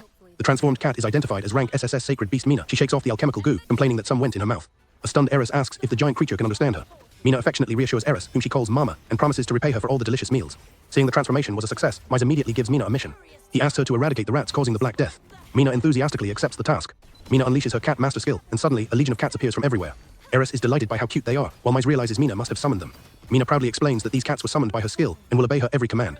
She rallies her new troops for the task ahead. With a rallying cry, Mina leads her feline army on a mission to exterminate the rats. Mize is confident that with this, they can eradicate the Black Death. He then turns his attention to securing potions to make the elixir. Princess Lucy confronts her father, the king, demanding to know what has happened to Lord Mize. The king asks what has her so upset, while Alfred observes from the top of the stairs. The king coldly informs Lucy that Mize has been exiled from the country. The news leaves the princess in a state of shock. She frantically questions her father's plans for the country's defense, fearing they are now vulnerable to attack. Her father dismisses her concerns, stating that the guardian dragon Valatra was present. Lucy passionately argues that it was Lord Mize who was truly protecting the nation. The king, annoyed, questions what she is even saying. The king insists that Valatra's presence is the only reason monsters and the Malden Empire have been kept at bay. Lucy counters that Valatra is an artificial beast created by Lord Mize. An advisor recalls Mize saying something similar. Lucy demands to know why her father would exile him if he knew this truth. Enraged, the king refuses to believe such a story, calling Mize an incompetent who can't even brew a potion. He accuses Lucy of having lingering feelings for her ex-fiancé and claims her words insult Valatra. He reminds her that Mize is gone and she has a new fiancé. Lucy realizes that Alfred is behind the current situation. The king reveals that Alfred is the root cause of the situation. Upon hearing this, Lucy declares that she will prepare for a trip, but her father tries to stop her. Lucy announces her intention to go to Belgrade and chase after Lord Mize despite her father's disapproval. She retorts that her reasons are not selfish, they must bring him back or the country will be destroyed. As a princess, Lucy declares she will act to protect her country. She challenges her father, asking if he wants to wait until they are under attack to realize the truth. The king can only growl in frustration at her defiance. The castle gates open and Princess Lucy walks out with resolve. From a nearby pillar, Alfred watches her departure. Alfred steps out and confronts Lucy, asking where she is going. When she says Belgrade, he smirks, claiming he has come to retrieve his fiancée. Lucy furiously rejects him, declaring that her fiancé is Lord Mize and telling him to get out of her way. Alfred sneers, revealing that he sent the Valatra cult after Mize and is surprised he escaped. With a menacing look, he warns Lucy that if she insists on getting in his way, he will make this place a grave. She hums a cheerful tune as she walks through the city. Her body feels incredibly light, a stark contrast to her recent suffering from the Black Death. With Lord Mize's arrival, the city of Belgrade is recovering, and Mina's summoned cats are dealing with the plague-carrying rats. The maid believes Lord Mize will find a way to handle everything, so she focuses on her duty to serve him a fine meal. She daydreams about serving her master not just during the day, but into the night as well. She is embarrassed by her own inappropriate thoughts. Suddenly, she is grabbed from behind and silenced. A masked assassin holds the maid captive, telling her not to struggle. The assassin reveals they have her mother and demands she poison Mize Windsor's dish to save her. The maid realizes with horror that she is holding a vial of poison. The assassin reinforces the threat, asking if she cares about what happens to her mother. She realizes her attacker approached without a sound, likely using a silencing spell. The assassin reveals a magical tool that can show distant places, telling her to look at who is appearing on it. The maid is horrified to see her captured mother displayed in the magical orb. The assassin states that if she cooperates, both she and her mother will be released. The assassin gives her an ultimatum, cooperate or her mother dies by tomorrow. The maid struggles with the thought of poisoning her master. She knows she cannot interfere with the work of someone who will save so many lives. Her captor coldly observes what a devoted maid she is. The assassin decides that since she won't cooperate, she is worthless and orders her mother's death. The maid desperately begs them to stop. Just then, an unseen person interrupts, demanding to know what is happening. Mize Windsor, with Mina beside him, confronts the attackers and demands they release her. The assassins are stunned by the sudden appearance of Mize Windsor. The assassins are shocked that their presence was noticed. Mina scoffs at their attempt to hide their presence, calling it naive. She explains that her network of cats across the land immediately informs them of any intruders. The maid cries with relief, calling out to Mina.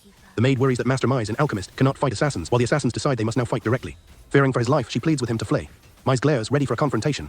The assassin grabs the maid, threatening her life to stop Mize and Mina from advancing. He warns them to stay back, acknowledging the presence of the large cat as well. Mize instantly realizes that he is the assassin's target and demands to know who they are. He correctly assumes his brother Alfred is behind the attack, viewing Mize as a nuisance. He declares that he cannot forgive his brother for involving unrelated people in their conflict. Holding Ellis hostage, one of the assassins orders Mize Windsor to drop his weapons, stating they have no time for idle talk. Ellis cries out in despair, begging Lord Mize not to comply with their demands. With a determined expression, Mize states that he understands the situation. He slowly lowers his sword as if to surrender. The assassin holding Ellis is shocked to see him actually discard his weapon. With the sword on the ground, Mize calmly says, activation. He casts a powerful paralysis spell that radiates outward, catching his enemies off guard. One of the assassins, revealed to be a skeleton, is caught in the blast. The assassins are completely immobilized by the magical force. They can only cry out as the paralysis takes hold. The assassins are frozen in place, their bodies cracking under the spell's power. Ellis, now free, wonders what just happened. Mize calmly explains that the weapon is a rank SSS magic paralyzation sword, specialized for non-lethal subdual, a gift he expected from his brother. With the danger gone, Mina rushes over to a startled Ellis. She asks if Ellis is okay, and the maid confirms she is unhurt. Despite being safe, Ellis tearfully explains that her mother has been taken hostage. Mina cheerfully announces that she's already traced the magic to the thieves' hideout and that they should go crush them while rescuing the hostages. Mize turns to Ellis and asks her to wait for his return. He vows to save her mother and asks Mina to take care of Ellis in his absence. Filled with worry, Ellis asks if they are truly capable of such a feat. Mize stands beside her saluting Mina and confidently states that there is nothing the two of them cannot accomplish, telling Ellis to wait with peace of mind. With tears of hope streaming down her face, Ellis puts her faith in them and begs for her mother's safe return. Mina transforms into her powerful dragon form, and with Mize aboard, they launch themselves into the air. While in flight, Mize asks Mina for the hideout's location, and she replies that it's a ruined castle in the northern forest. Mize commands her to head there at full speed, and she acknowledges the order. As Mina soars through the sky in her dragon form, Mize urgently tells her to hurry. He shouts that Ellis's mother is in danger. Mina acknowledges him, addressing him as her brother. Mina explains that the enemy base is within her range of control. Mize expresses his amazement that Mina managed to control the area's monsters in just 2 days. She telepathically commanded nearby goblins and wyverns to attack. Mina confirms the plan is to create a diversion without killing anyone. The diversion begins as goblins attack the assassin's hideout. The men are in a panic as goblins suddenly break into the castle, forcing them to try and escape. Their escape is cut short when they look outside and see a swarm of flying dragons. The assassins realize they are completely surrounded and must retreat back inside. Inside the castle, the assassins find themselves cornered and overwhelmed by the horde of goblins.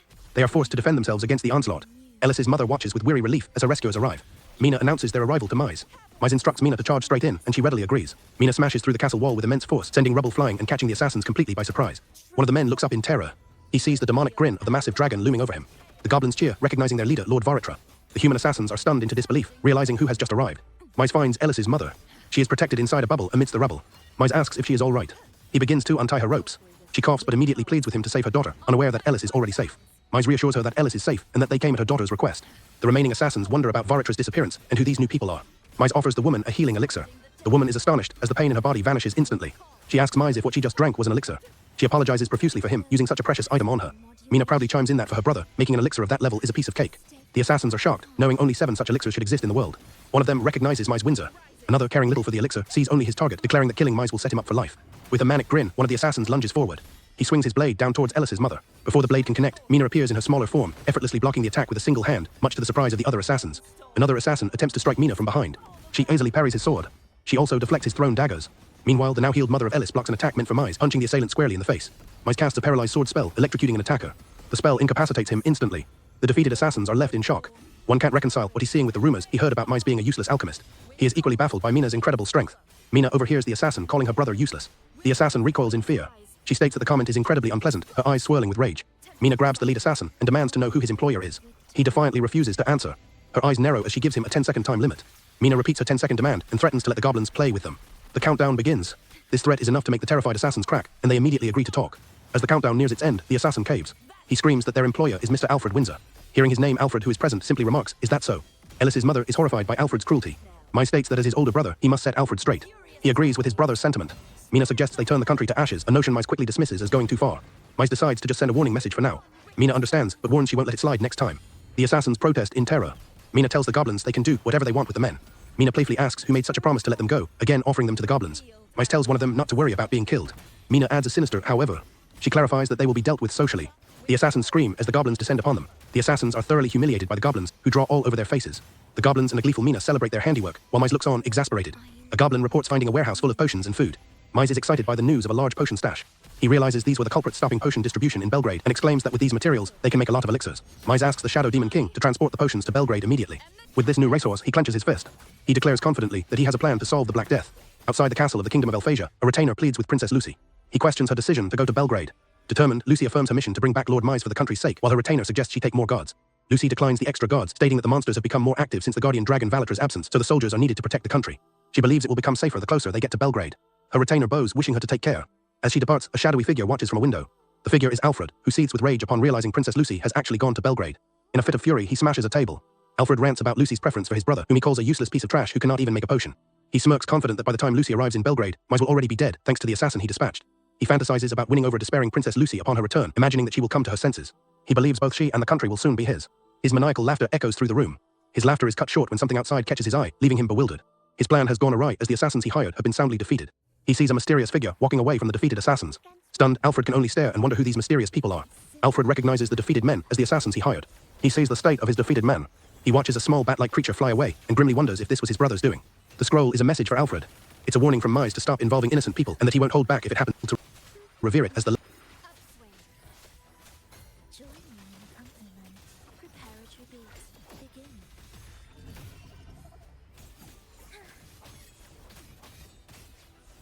Cadence, halt. Guide my blade. Strike. Guide my blade. No mercy.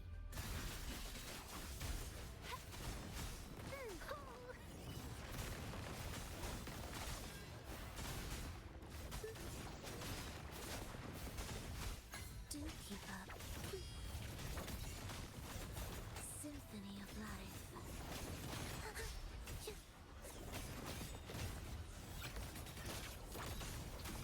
Cadence, halt.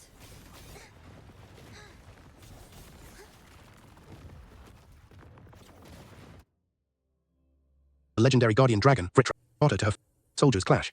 The enemy commander grins with maniacal confidence, tells one of them not to worry about being killed. Mina adds a sinister how during the cleanup. The mercenaries are eager to Mize then instructs the knight leaders to drink the elixir again as a precaution, which they readily accept. Just as things seem to be settling down, a massive explosion erupts, destroying a building where Cyclopes were working. Mina and the others are startled by the sudden blast. Mize questions the explosion. Panic spreads as explosions rock the city, and citizens flee in terror. Mize cries out to everyone. Mina calls out to her cat-like form and rushes into the fray. She shields the people from the attack. Mina, in her giant cat form, shields the populace from further harm. Mize realizes with horror that the town is on fire. Mina tells her brother that this is an attack by magic. She reveals their enemy is not a monster. The attackers are revealed to be human soldiers. Mize recognizes their armor as that of the Alphasia kingdom. The leader of Belgrade's knights asks if they intend to burn the town to stop the plague. He desperately shouts that the disease has already been cured.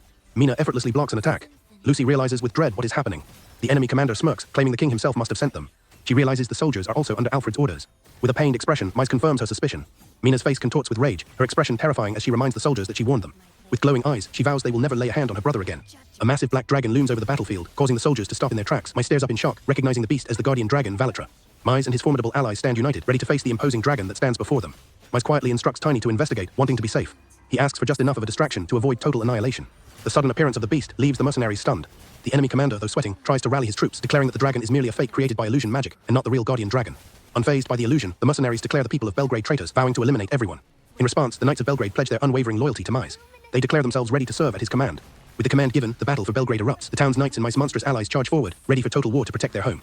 The enemy commander watches the unfolding chaos. The battle rages on as archers let loose their arrows and soldiers clash.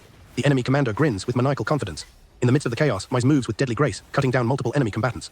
Seeing the dragon as a major threat, the enemy commander orders his mage squad to launch a full-scale attack on it. A volley of magical projectiles flies towards the creature. Mize cries out for Tiny in alarm. The mage's full-scale attack explodes against the dragon. The soldiers are stunned by the outcome. The lead soldier stares in disbelief, realizing their assault had no effect whatsoever. To their astonishment, the dragon emerges completely unscathed. The dragon retaliates, unleashing a powerful stun bolt. The magical attack engulfs the enemy soldiers, paralyzing them in their tracks. Elsewhere in the battle, a soldier is taken by surprise, as one of Mina's cat-like creatures delivers a powerful punch. The enemy commander is left baffled by the appearance of the strange creature. The monster cat proudly declares the town is under their protection after knocking the soldier unconscious. The Cyclops prove to be formidable defenders, easily crushing enemy soldiers with their immense strength. They even block attacks with their bare hands. A Cyclops casually picks up a soldier. It then effortlessly swats another away like an insect. The display of power strikes terror into the hearts of the remaining invaders. A Cyclops blocks their path, forbidding them from advancing. The mercenaries panic, recognizing the A-rank monster and wondering what is happening in the town. The creature declares itself a loyal servant of Lord Valatra and the shadow demon King Mize. From a rooftop, a skilled enemy archer takes aim. He fires a precise shot. The arrow strikes one of the Cyclops directly in its eye. The mercenary captain identifies the skilled archer as Mize Windsor, believing his defeat is the key to their victory. However, as he rallies his men, the massive shadow of Mina's cat form looms over them ominously. As they flee, Valatra speaks to Mize, asking if this is the kind of pain that makes one feel like dying. Overwhelmed, the mercenary captain orders a full retreat, realizing they have no hope of winning. Mize watches the retreating army with a hardened expression. With the enemy in full retreat, Mize rallies his allies, ordering them to pursue the fleeing mercenaries and capture their leader. His companions look on, ready to give chase. He roars in agreement. Mize, riding atop the unicorn, charges after the fleeing commander. The commander is stunned to see a holy beast in the town. The commander sprouts wings and attempts a flying escape, laughing maniacally. However, his flight is cut short. Mize appears before him, having already blocked his path. Mize declares that the commander will pay for the crime of attacking Belgrade. He raises his sword, preparing to activate its power. Mize unleashes his paralyzed sword ability, sending a jolt of energy through the commander, leaving him completely immobilized. With their leader defeated, the battle is won. Mize forces erupt in a victory cry. The Cyclops proudly declares that with Mize and Valatra, their army is unbeatable, a sentiment Valatra smugly affirms. A voice from above interrupts the celebration, remarking on their impressive team. The allies look up toward the source of the voice. Mize looks up in surprise. A new figure appears, flanked by a host of fearsome beasts. He mockingly addresses Mize, questioning his claim as the eldest son of Duke Windsor. Mize stares back, recognizing his brother Alfred. Meanwhile, the dragon, secretly controlled by Tiny, stands amidst the destruction. From the sky, Alfred looks down on the chaos below, identifying the massive dragon as a fake Valatra. Alfred smirks confidently, believing that the fake dragon stands no chance against him. He brandishes a unique, glowing spear. Realizing what's happening, Mize shouts in defiance. Alfred lunges forward to attack. From within the dragon, Tiny calls out to Mize. Alfred's spear streaks through the air, aimed directly at one of Mize's allies. The weapon finds its mark, striking a Cyclops. The Cyclops roars in agony. Alfred seems surprised, wondering aloud if he made a mistake with the controls. He comments on his weapon's immense power. Mize reacts with alarm. Alfred stands confidently, ready for his next move. Mize orders his allies to fall back, declaring that Alfred is an opponent for him and Tiny to handle. A knight acknowledges the order, wishing them victory as they retreat. Alfred taunts Mize, asking if he's scared. He boasts that his spear is the strongest weapon in the kingdom, capable of piercing dragon scales. He also reveals a chimera synthesized from multiple magical beasts, claiming Mize and his allies don't stand a chance. Speaking through the dragon, Tiny expresses her amazement at being challenged with such weapons. Alfred is surprised to hear a woman's voice, dismissing it as illusion magic. Mize interrupts, questioning if his brother realizes that innocent people live in the town. Alfred scoffs, callously revealing that the town is merely a hangout for children infected with the Black Death. Mize is stunned into silence by the shocking revelation. Furious, Mize asks if Alfred considers Tiny to be worthless as well. Alfred reveals his long-held grudge, claiming that Tiny brought the Black Death to their family 4 years ago. He screams at Mize, demanding to know what he would do if Alfred himself caught the disease. Mize grapples with the depth of his brother's hatred. Mize recalls how 4 years ago, he was desperately trying to save his sister, while Alfred harbored such resentment. Tiny clarifies that she has served the kingdom ever since. She holds no resentment towards her brother, Alfred. Back then, Mize didn't fully understand his own alchemy skills and failed many times before mastering them. Tiny continues, explaining that thanks to those events, she became strong enough to protect Mize and is grateful for it. Alfred, impatient with their conversation, urges them to get on with the fight. Mize looks at his brother, his resolve hardening. With a determined gaze, Mize declares that as the older brother, he will pass judgment on Alfred. Enraged, Alfred questions how a failure with useless skills could possibly judge him. He vows to make Mize realize his mistake. In response, Mize calmly instructs Tiny to retrieve the shield from the tiny warehouse, and she complies. As Alfred's spear hurtles forward, an ornate, sun-like shield materializes to intercept the attack. The rank SSS magic shield easily blocks the blow, its surface unharmed. Alfred watches in disbelief as his prized spear shatters into tiny pieces. Undeterred, he redirects his focus to his other weapon, the Chimera. The Chimera's snake-like heads lunge forward. They are effortlessly sliced apart. Tiny marks the fragile beast. Alfred sputters in shock. He tells the fake not to get carried away. Mize gives a sharp command for his brother to be torn apart. The dragon, under Tiny's control, fiercely attacks the Chimera. It rips into the Chimera's flesh. Tiny coldly tells the best to go away. She continues her relentless assault. As the Chimera's heads are torn off, they begin to regenerate. Mize notes the regeneration with alarm. Using the regeneration as a distraction, Tiny swoops in. She snatches an item from Alfred. He yells in frustration, demanding she let go. Tiny confirms she has secured it. Alfred screams in pain. He has been disarmed of a rank A potion. He threatens that they won't get away with this, vowing that the royal army will come for them, and that he, the future king, will not be touched. The real Valatra finally reveals himself, standing tall amidst a swarm of dragons. He interprets Alfred's threat as a declaration of war, stating that it's exactly what he was hoping for. Alfred stares in horror. It's not just a swarm of flying dragons. He sees an entire army of monsters, including cyclopes and goblins. He wonders how so many could have gathered. With an army of 300,000 monsters at his command, Valatra declares his intention to completely erase the palace. Before them stands a formidable horde of monsters. Alfred, the younger brother, stares in utter disbelief and terror at the overwhelming sight. Valatra's rage simmers as he recalls the kingdom of Alphasia's numerous sins, exiling his brother, attempting to take his life, aggressive invasions of their territory, and the enslavement of their people. He vows to bring eternal hell and suffering upon them. His monster army roars with approval, chanting his name. Mize tries to interject, calling out to Tiny. Mize questions Valatra's intentions, worried he might scare the people of Belgrade. Valatra reassures him that the citizens are not included in his plans. Meanwhile, Princess Lucy pleads with Mize not to stop her from getting involved. Filled with righteous fury, Lucy declares she is completely furious. Her wrathful appearance causes Alfred to scream in terror. She vows to crush all of Mize's enemies. Alfred continues to shriek in fear. As Valatra prepares to strike, Mize desperately calls for him to wait. Lucy seems determined to act, telling her companion not to stop her. Princess Lucy Alphasia strides forward, formally announcing herself and offering a sincere apology for the numerous indiscretions committed by her country. Mize is surprised, realizing she must have been in Belgrade. Lucy happily calls out to Mize. He reminds her that their engagement was supposed to have been dissolved. She dismisses it as a decision made by her father alone, declaring that her place is with Mize. As Lucy rushes to embrace Mize, Tiny intervenes. Tiny demands she stay away, stating that the engagement has been called off. Lucy insists her father acted without her permission. Alfred, stunned, recognizes Tiny and blurts out that his big sister is alive. With a powerful slap, Tiny sends him flying. She coldly informs him that he has no right to call her sister, and that her only family is Mize. Tiny clings possessively to Mize, telling Princess Lucy that her brother is already hers. Lucy can only stare in disbelief at the scene. Lucy bows deeply to Mize in a sincere apology. She blames her own lack of virtue for not stopping her father's actions and promises to retract the broken engagement. She then boldly proposes to make Mize her husband and the new king. Tiny finds this notion completely unacceptable. Tiny confronts Lucy, questioning her motives. She questions if Lucy really intends to make the greatest brother in the world her husband. Tiny calls her presumptuous and suggests it is for her own benefit. Driven by devotion, Tiny declares that if Mize desires the throne, she will seize it by force. Mize gently chides her for speaking so harshly to her childhood friend, Lucy, who insists that she must state her case. Mize tries to placate Tiny, explaining that he doesn't want conflict and that Lucy hasn't done anything wrong. He then earnestly asks if she could please try to get along with Lucy. Tiny is left flustered by his request. Tiny reluctantly agrees to compromise, demanding that the king himself come to their land and bow down. She adds the condition that Alfred be exiled from the country. Horrified, Alfred cries out, asking if she is telling him to go die in the dirt. Tiny coldly retorts that exile is better than being torn apart. Understanding the gravity of the situation, Lucy agrees to the terms, promising to have her father come to Belgrade and to apologize to Mize herself. Lucy confirms that Alfred will be exiled. Tiny accepts this condition. However, she adds a menacing warning, reminding them that she can't guarantee when the monsters under her command might go berserk. With her army of monsters looming behind her, Tiny suggests it would be best if the king came as soon as possible. Mize and Lucy can only watch with nervous expressions. At Tiny's command, the monsters disperse, and Mize reflects on how surprisingly easy the resolution was. As Lucy and her guards prepare to take Alfred back to the castle, Mize stops them. He suggests that since it is late, they should stay at his mansion for the night. Lucy gratefully accepts his offer. As they approach the estate, Tiny instructs Hatsu to ensure Alfred is kept locked in a cell and not allowed inside the mansion. The group arrives at the grand residence. They enter Mize's magnificent mansion. Lucy observes Tiny's behavior and concludes that Mize will likely never return to the kingdom. She resolves that her only course of action is to find a way to overturn the broken engagement. Her plan is to create a fait accompli between herself and Mize when Tiny is not around. Lucy blushes as she imagines achieving her goal with Mize in bed. As they walk towards the mansion, a royal guard urges Princess Lucy to wait, finding it hard to believe the things Lord Alfred said in the dungeon. The guard mentions that the land was afflicted by the Black Death, and Mize confirms that the problem has now been resolved. The confirmation leaves the guard utterly stunned. Mize introduces a holy beast named Mina, who will take care of the bacteria-carrying rats. He adds that he also distributed elixirs to heal all the residents, which shocks the guards. Mize casually offers the legendary-level potions to Lucy and her royal guard, telling them to drink as much as they'd like if they are worried. Inside, Mize suggests everyone rest after their long journey, and asks a maid named Ellis to prepare the rooms. He then turns to Lucy and asks if she would wait in his room until hers is ready, an invitation she eagerly accepts. Alone, Mize asks how Lucy got to Belgrade so quickly, and she explains she rode the fastest horse in Alphasia. She adds that she encountered no monsters on the way, which she had expected. When Mize announces they have arrived at his room, Lucy becomes flustered. As Mize opens the door, they are both sent flying by an avalanche of books and research materials. He sheepishly explains that he thought the previous lord was also an alchemist, and he got curious about what seemed to be research in progress.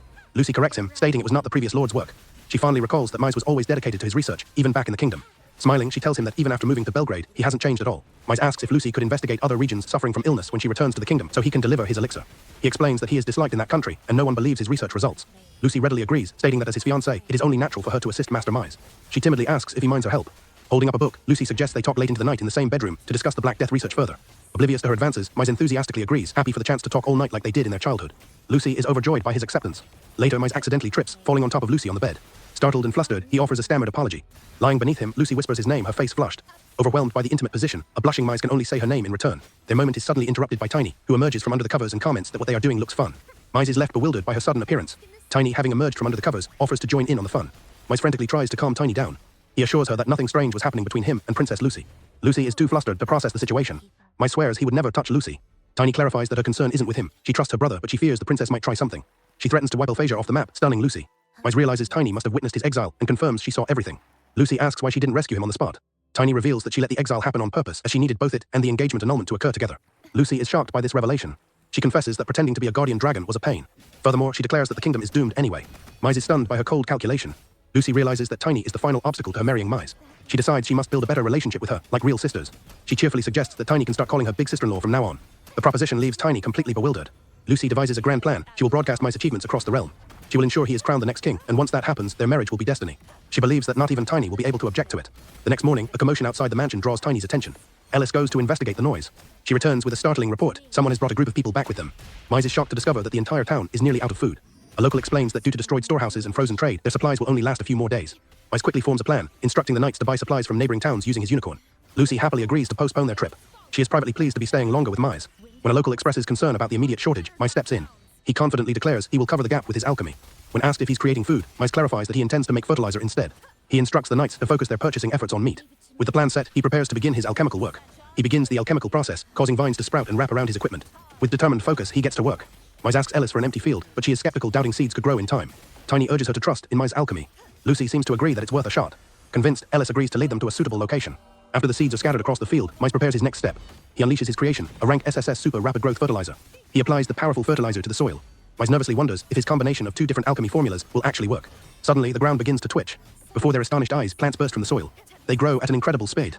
The experiment is a complete success, producing a giant, glistening level-up tomato. Mize triumphantly presents the fruit to his amazed friends, overjoyed that his alchemy worked. Mize proudly presents the rank SSS leveled-up tomato. The townspeople are astounded, marveling at how quickly the plants have borne so much fruit. To confirm its quality, Mize decides it's time for a taste test. Before Mize can take a bite, Ellis insists that she must test it for poison first. She explains that there is always a small chance of danger. Surprised, Mize agrees to let her. She nervously takes a bite of the tomato. Mize calls out her name, watching with concern. To everyone's relief, Ellis's face lights up as she exclaims how delicious the tomato is. Hearing this, Lucy asks to try it as well. Tiny also chimes in, exclaiming how good it is. When the townspeople ask if they can have some, Mize happily encourages them to share with everyone. Lucy declares that Mize has solved the food crisis. However, Mize explains this is only a temporary solution for a few days. He elaborates that while the SSS rank fertilizer makes them grow fast, continuous harvesting could lead to soil fatigue. He concludes that they must restore distribution lines quickly and can't just keep feeding everyone tomatoes. Ellis continues to enjoy the tomato, making Mize glad he could make everyone happy. Suddenly, Ellis seems to notice something strange. Suddenly, a powerful aura envelops Ellis. The other townspeople also begin to glow. Ellis is stunned as a voice in her head announces she has leveled up from 1 to 8, gained stats, and learned a new skill. Mize explains this is a special effect of the tomato, complete with a voice guide. Ellis wonders if the voice guide is really necessary. Tinny notes she didn't level up, and Mize explains that since her level is already high, a single tomato wouldn't have much effect. The townspeople are overjoyed as their levels and stats skyrocket, some reaching level 13 after only a few bites. Mize realizes with alarm that the villagers could soon surpass the knights in strength. Tinny soberly adds that such a development could completely collapse the world's military balance. Tinny and Lucy agree that the tomatoes must be strictly controlled. Mize explains they are a single-generation crop, but the risk remains. Tinny warns that if word of Mize's power gets out, people will try to exploit him, causing Lucy to realize her own plan was similar. Tinny continues, saying that if anyone does come for him. Tinny's expression darkens as she fiercely vows to protect her brother from any shameless fools. Touched but determined, Mize tells her he wants to be the one protecting her, not the other way around. His words leave Tinny completely flustered. Overcome with joy, Tinny leaps into Mize's arms, exclaiming her happiness. She declares that Belgrade is their love nest as Lucy acknowledges Tinny as a formidable opponent. Their moment is interrupted by the sound of an alarm bell. A citizen rushes over to report that a pack of beastkin is outside the city. Tinny confirms they are not her monsters, and Mize realizes the attack is happening while the knights are away. He notes that the timing is far too perfect. A pack of formidable beastkin approaches the city, noting the timing is perfect. They are met by 2 Cyclops gatekeepers. The beastkin leader is surprised to find a Cyclops guarding the gate. He gives the order for his warriors to attack. The bewildered Cyclops wonders who these attackers are. A beastkin warrior effortlessly overpowers the Cyclops. The Cyclops is tossed aside, considered a letdown despite its reputation. Another beastkin scoffs, calling it just a Cyclops. Laughing, the beastkin storm past the gate. They easily scatter the remaining guards. Their leader scoffs that the town is filled with weak-looking humans. He adds that the so-called Shadow Demon Lord doesn't seem like much of a threat either. Suddenly, a projectile strikes one of the beastkin. It flies with incredible speed. The leader is startled by the attack. He whirls around, demanding to know who is there. Ellis stands there calmly, having just flicked the projectile. She herself seems amazed by her own newfound power. She excitedly asks Mize if he saw what she did. The beastkin leader is shocked that the attacker is just a human maid. He wonders what kind of power she possesses. Inspired by Ellis, the newly empowered townspeople decide to join the fight, confident they can handle it without Lord Mize. Ellis fires another powerful blast from her hand. They leap into battle, effortlessly overpowering the invaders. The defeated beastkin are left in utter shock, wondering how everyone in town is so ridiculously strong. Even the old man proved to be a formidable opponent. Lucy and Tinny praise Mize, marveling at the amazing power of the level-up tomato. Now then, Valatra steps forward. She confronts the invaders later. Valatra coldly demands to know their reason for attacking the town. The defeated leader admits their goal was to see if the rumors about Valatra were true. Valatra confirms her identity and asks if they are satisfied, leaving the leader stunned. With a powerful blast, Valatra sends the beastkin leader flying. The force of the attack startles Mize, Lucy, and Ellis. As the dust settles, a new figure emerges. The figure acknowledges Valatra by name. A fox-like beastkin appears, praising Valatra's fighting spirit and stating she came to challenge her. She introduces herself as Luna, queen of the Fenrir tribe. Luna formally challenges Valatra to a duel. With a confident grin, she declares her condition for victory. If she wins, Valatra will become subordinate to the Fenrir tribe. Luna eagerly asks for an answer. Valatra gives her an intense stare. Mize tries to intervene, dismissing Luna as just a kid, but Valatra warns him to stay back. She recognizes that this girl is no ordinary beastkin. Power crackles around Luna as she begins to transform. Her body is enveloped in a blinding light. Mize watches in shock, realizing her transformation is just like Tinny's. Luna completes her transformation, revealing her true form as a divine beast Fenrir. The group can only stare in awe, realizing they are facing a creature of This 10-year-old boy can use all elements of magic, which are fire, wind, earth, water, light, and darkness. He can materialize rain by using water magic, create bricks of a wall with his earth magic, build a dam with endless water by shifting the fire crystal into a water attribute, mix his elements to create rare material, and more. He can also kill the king of an orc on his first try without even sweating, and could even heal a whole injured crowd in an instant. Before I spoil the fun, let's start the story. After Takahashi-san died, he was sent to a mysterious world, the spiritual realm. A woman reviews his life path using Enmapedia. He seems to have been average, neither good nor bad. In the end, he died protecting his junior from a runaway car. He was someone who could act for others in a crucial moment. It would be a shame for him to simply disappear. The woman asked him if he could lend his strength to her world. If he did, she would grant him some talents. Takahashi-san didn't know if he could meet her expectations, but he was willing to accept and give it a try. The woman introduced herself as Lucia, who manages that world. She was once called the goddess of creation. Then he fell into a deep abyss. That's when Takahashi-san realized that he really did die. The present for his little sister not being able to give is his only regret. After that, a lady was calling him to wake up. Her name was Ellie. It's been 10 years since he reincarnated in that world. He was born as the eldest son of the Proud Lord Baron family who governs the Elise region of the Great Barrier Kingdom. That region isn't very prosperous. His current name is Rainford Proudlord. The world he was reincarnated into seems to be a medieval fantasy setting. He says goodbye to his parents to play in the forest. The western part of their territory is covered by the Silver Forest where monsters appear. He wandered around that Silver Forest. He jumps and swings into one branch after the other rapidly. It's just a glimpse of the talent the goddess granted him. Magic in that world has 6 elements. He can use all the fire, earth, water, wind, light, and dark. He sat on the ground and started to imagine the water, springing from the mountains, flowing into the river and returning to the mother sea. Then the water is carried up by the wind. Within a second, the water starts to pour, and the sprinkler is complete. He observed that the water spraying on some areas too, so he made a divider. He mixes earth and fire elements to make something like heat-resistant bricks. Then that bricks materialize from the ground, but he seems not satisfied in controlling the output. He felt dizzy because he was running out of mana, so he decided to take a break. When he was little, he often collapsed from running out of mana. He's gotten to the point when he can use magic for quite a while now, but now he can recover fast. Then he heard a sound. He looked around to see nothing. So he stood up and followed where it came from until he saw a puppy. He was worried when he observed that the puppy was injured, so he immediately came to look at it. While doing so, he senses something come behind.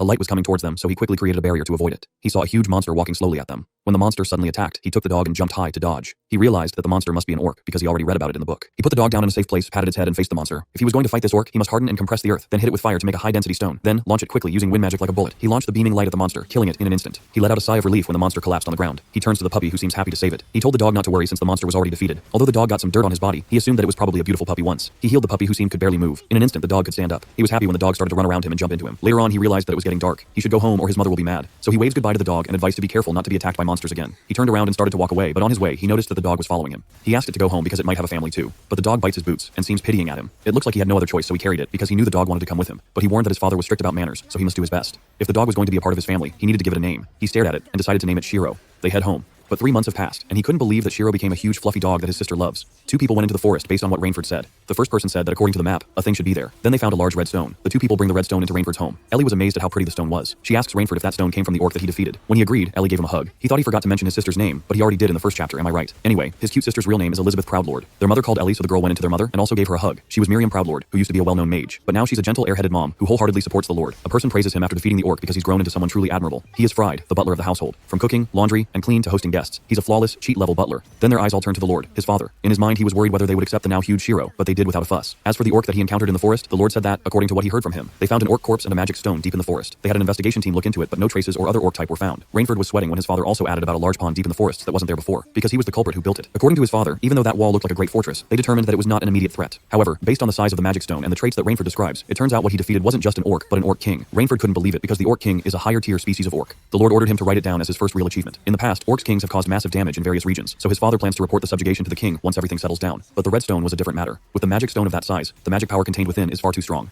His father likes to break it down into smaller pieces and distribute the power for use across territory, but they need to first consult Watts, the blacksmith. His father is not yet finished when Rainford interrupts and asks if that magic stone can leave it to him. Although his father was having a second thought, they went to the vast wasteland with a red stone. His father asked him if he was planning to use the red stone there. He agreed and explained that they say the place within their territory is a barren wasteland where not a blade of grass will grow. He plans to divert water and construct an irrigation system. His father was astounded because they already attempted development many times, but the soil's too hard. Above all, they can't locate a single water vein. So Rainford told him that he was going to build a dam. His father was taken aback because a dam is a massive reservoir that lets them store and release water at will. If they could do that, it would be like a dream since there aren't any water veins. That's why in the past they had no choice but to abandon it. But Rainford was determined, so he asked.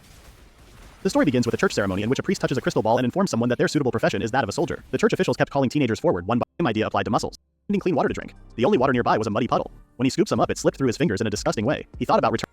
This 10-year-old boy can use all elements of magic, which are fire, wind, earth, water, light. In the end, his father said that there's no point in worrying about it. Grass will grow. He plans to divert water and construct an irrigation system. His father was astounded because they already attempted development many times, but the soil's too hard. Above all, they can't locate a single water vein. So Rainford told him that he was going to build a dam. His father was taken aback because a dam is a massive reservoir that lets them store and release water at will. If they could do that, it would be like a dream since there aren't any water veins. That's why in the past they had no choice but to abandon it. But Rainford was determined, so he asked if he could borrow the magic stone. His father follows him after taking the magic stone. But Rainford warned him to step a little back since what he was about to do was too dangerous. Rainford started to change the color of the stone from red to blue. His father was shocked upon seeing it. Then he shifted its attribute from fire to water. His father wanted to interrupt to ask, but he didn't let him. Instead, he warned him that everything will tremble, so he must be careful. His father asks what he was planning, but he was occupied by his previous life, his family, the subordinate he shielded back then. He was on the brink of death, but there was something he thought a lot the time he died. He lifted his hand and released a massive power. Then he struck it into the land, which created an explosion. In an instant, a huge crater was created. Then he put the magic stone on the wall. The foundation work is rock solid. With that volume, it'll take about 2 days to fill. After that, they could lay a channel in a grid and link them to the rivers throughout the territory. Once they open that sluice gate, the farmlands will have a steady water supply. He excitedly asked his father about the dam, but his father was confused. Grabbed his shoulder, asking about using 2 spells at the same time. He also asks about the incantations. Rainford was speechless while his father was waiting for his answer. Aside from those, his father also asks about the meaning of changing the magic stone's attribute that he mentioned earlier. But Rainford had no idea. Changing a magic stone's attribute is something no one in that world is capable of. Also, the act of using multiple spells at the same time. It was such an impossible feat. Lucia once told him that in the field of magic, she shall grant him a fair amount of talent. He was bewildered by the fair amount of talent that she mentioned. When Rainford was young, according to the book that he read in his father's study, the magic of that world has 6 attributes: fire, earth, water, wind, light, and darkness. Most people have an aptitude for those attributes. That is all he knew. If one has an aptitude for 2 attributes, one is recognized as a talented magician. If 3 or 4, you'll be praised as a genius. But he has all of the attributes. Meanwhile, his father seems worried about how he can report it to the king, while his mother was delighted because she knew he could use magic. Even Fried was amazed by him. After all, he has a certain level of talent. In the end, his father said that there's no point in worrying about it. For that moment, Rainford's matter is on hold, but he can't just not report it to the king. The use of non-verbal and the composite magic of 2 or more attributes. If he keeps silent about this, some nobles might accuse him of treason and complain. But for now, he has to wait and see. But in his mind, that certain level of talent keeps popping up. The Lord also told them that he will go to the royal capital tomorrow to report about the dam. There was a pretty big terrain change, and once the water flows, the taxes to be paid will surely change too. From their side, they can't postpone that matter any longer. Rainford was happy because from next year they'll get even more crops. If the harvest increases, the land will become even more fertile. He was about to say something, but his father cut him off and asked for something. The next day, Rainford rode with Shiro. People who saw them greeted them. They went into a house.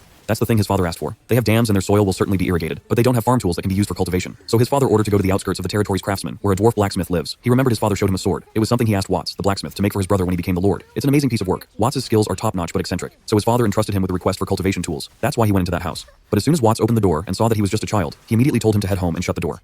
Rainford finds him scary and smells that alcohol in his house, but he was determined because it's for his slow life. So he knocked again and told his name, that he is a messenger from Clayford. Watts opened the door when he found that he was from a noble family, so he let him enter the house. Rainford was taken back because his place was a mess. So he sat and gave the letter where the details are written, that they like to request iron tools for cultivation. He was stunned when the blacksmith suddenly slammed his hand on a table because it's hard, he can't make it with just any iron. In Rainford's mind, the blacksmith didn't say that it's impossible, so he told the blacksmith that it was a shame that he couldn't because he got to see his father's sword. If he could forge such a magnificent sword, he thought he could surely make sturdy farm tools. It's not just any iron, it's forged iron. The blacksmith still refuses since he was not doing something foolish as blacksmithing work. So he asks to look around his workshop. When he entered the room, it's not messy, unlike the other one in front, because it was incredibly clean. Just as he thought, he must be itching to do some blacksmithing. He wandered around and saw an iron. Watts explains that he can't make the tools that he wants because they're not good quality. Blacksmith seems irritated and doesn't feel motivated, so he asks him to head home. But Rainford didn't listen to him. Instead, he took out the magic stone and started something. A long time ago, out of curiosity, he looked to see if the iron was refined or something. He visualized the sword his father owned. He might be able to reproduce it with a block of iron. Using heart magic, he'll melt the iron, apply heat, and reduce it. Then he generates with wind magic to react with the remaining impurities, turning them into gas and reducing it. Watts covers his face because of the hotness coming out of the magic stone. But Rainford didn't listen and continued his doing until a massive light covered his workshop. Then Rainford showed him his masterpiece. Watts couldn't believe that he was holding a steel with an incredible purity. Rainford was happy that it was a success, so he asked if he could now entrust him with the job. To his surprise, the blacksmith suddenly kneels and asks for his approval to forge the steel. He kept on begging no matter how hard Rainford asked him to stand up. It might be an easy task for Rainford, but as a blacksmith they were curious about what good material he could make from it. That was important for them. Rainford understands, so he agrees with him. When they sat, Rainford asked to proceed with the agreed contract. Since it was settled, Rainford waves his goodbye. But before he could leave, Watts stopped him because he couldn't do the work unless he turned all the iron in his workshop into steel. Rainford only wants to live a slow life, but his endeavor is increasing rapidly. They start to clear the wasteland. His father still can't quite believe it, but can see that the wasteland might actually become a rich farmland in the future. Rainford agrees as they fully prepared the lands he believes they can begin large-scale farming within this year. They can not only use rice paddies, but also rotate between rice and wheat throughout the year. Over a 3-year plan, they could grow a variety of crops. He wanted to say more, but his father held him for always having a kind of weird pronunciation because it's Kumi and Muki. He agreed, but in his mind, that world does have familiar crops like rice and wheat, but the way they pronounce it is a little different. Kumi is rice, while Muki is wheat. Other vegetables exist too, with slightly tweaked names. The Lord can't help but smile when Rainford also added about ensuring smooth farmland management. They'll need to allocate the land properly and select suitable tenant farmers. Then there's the development of new farming tools and starting production to secure various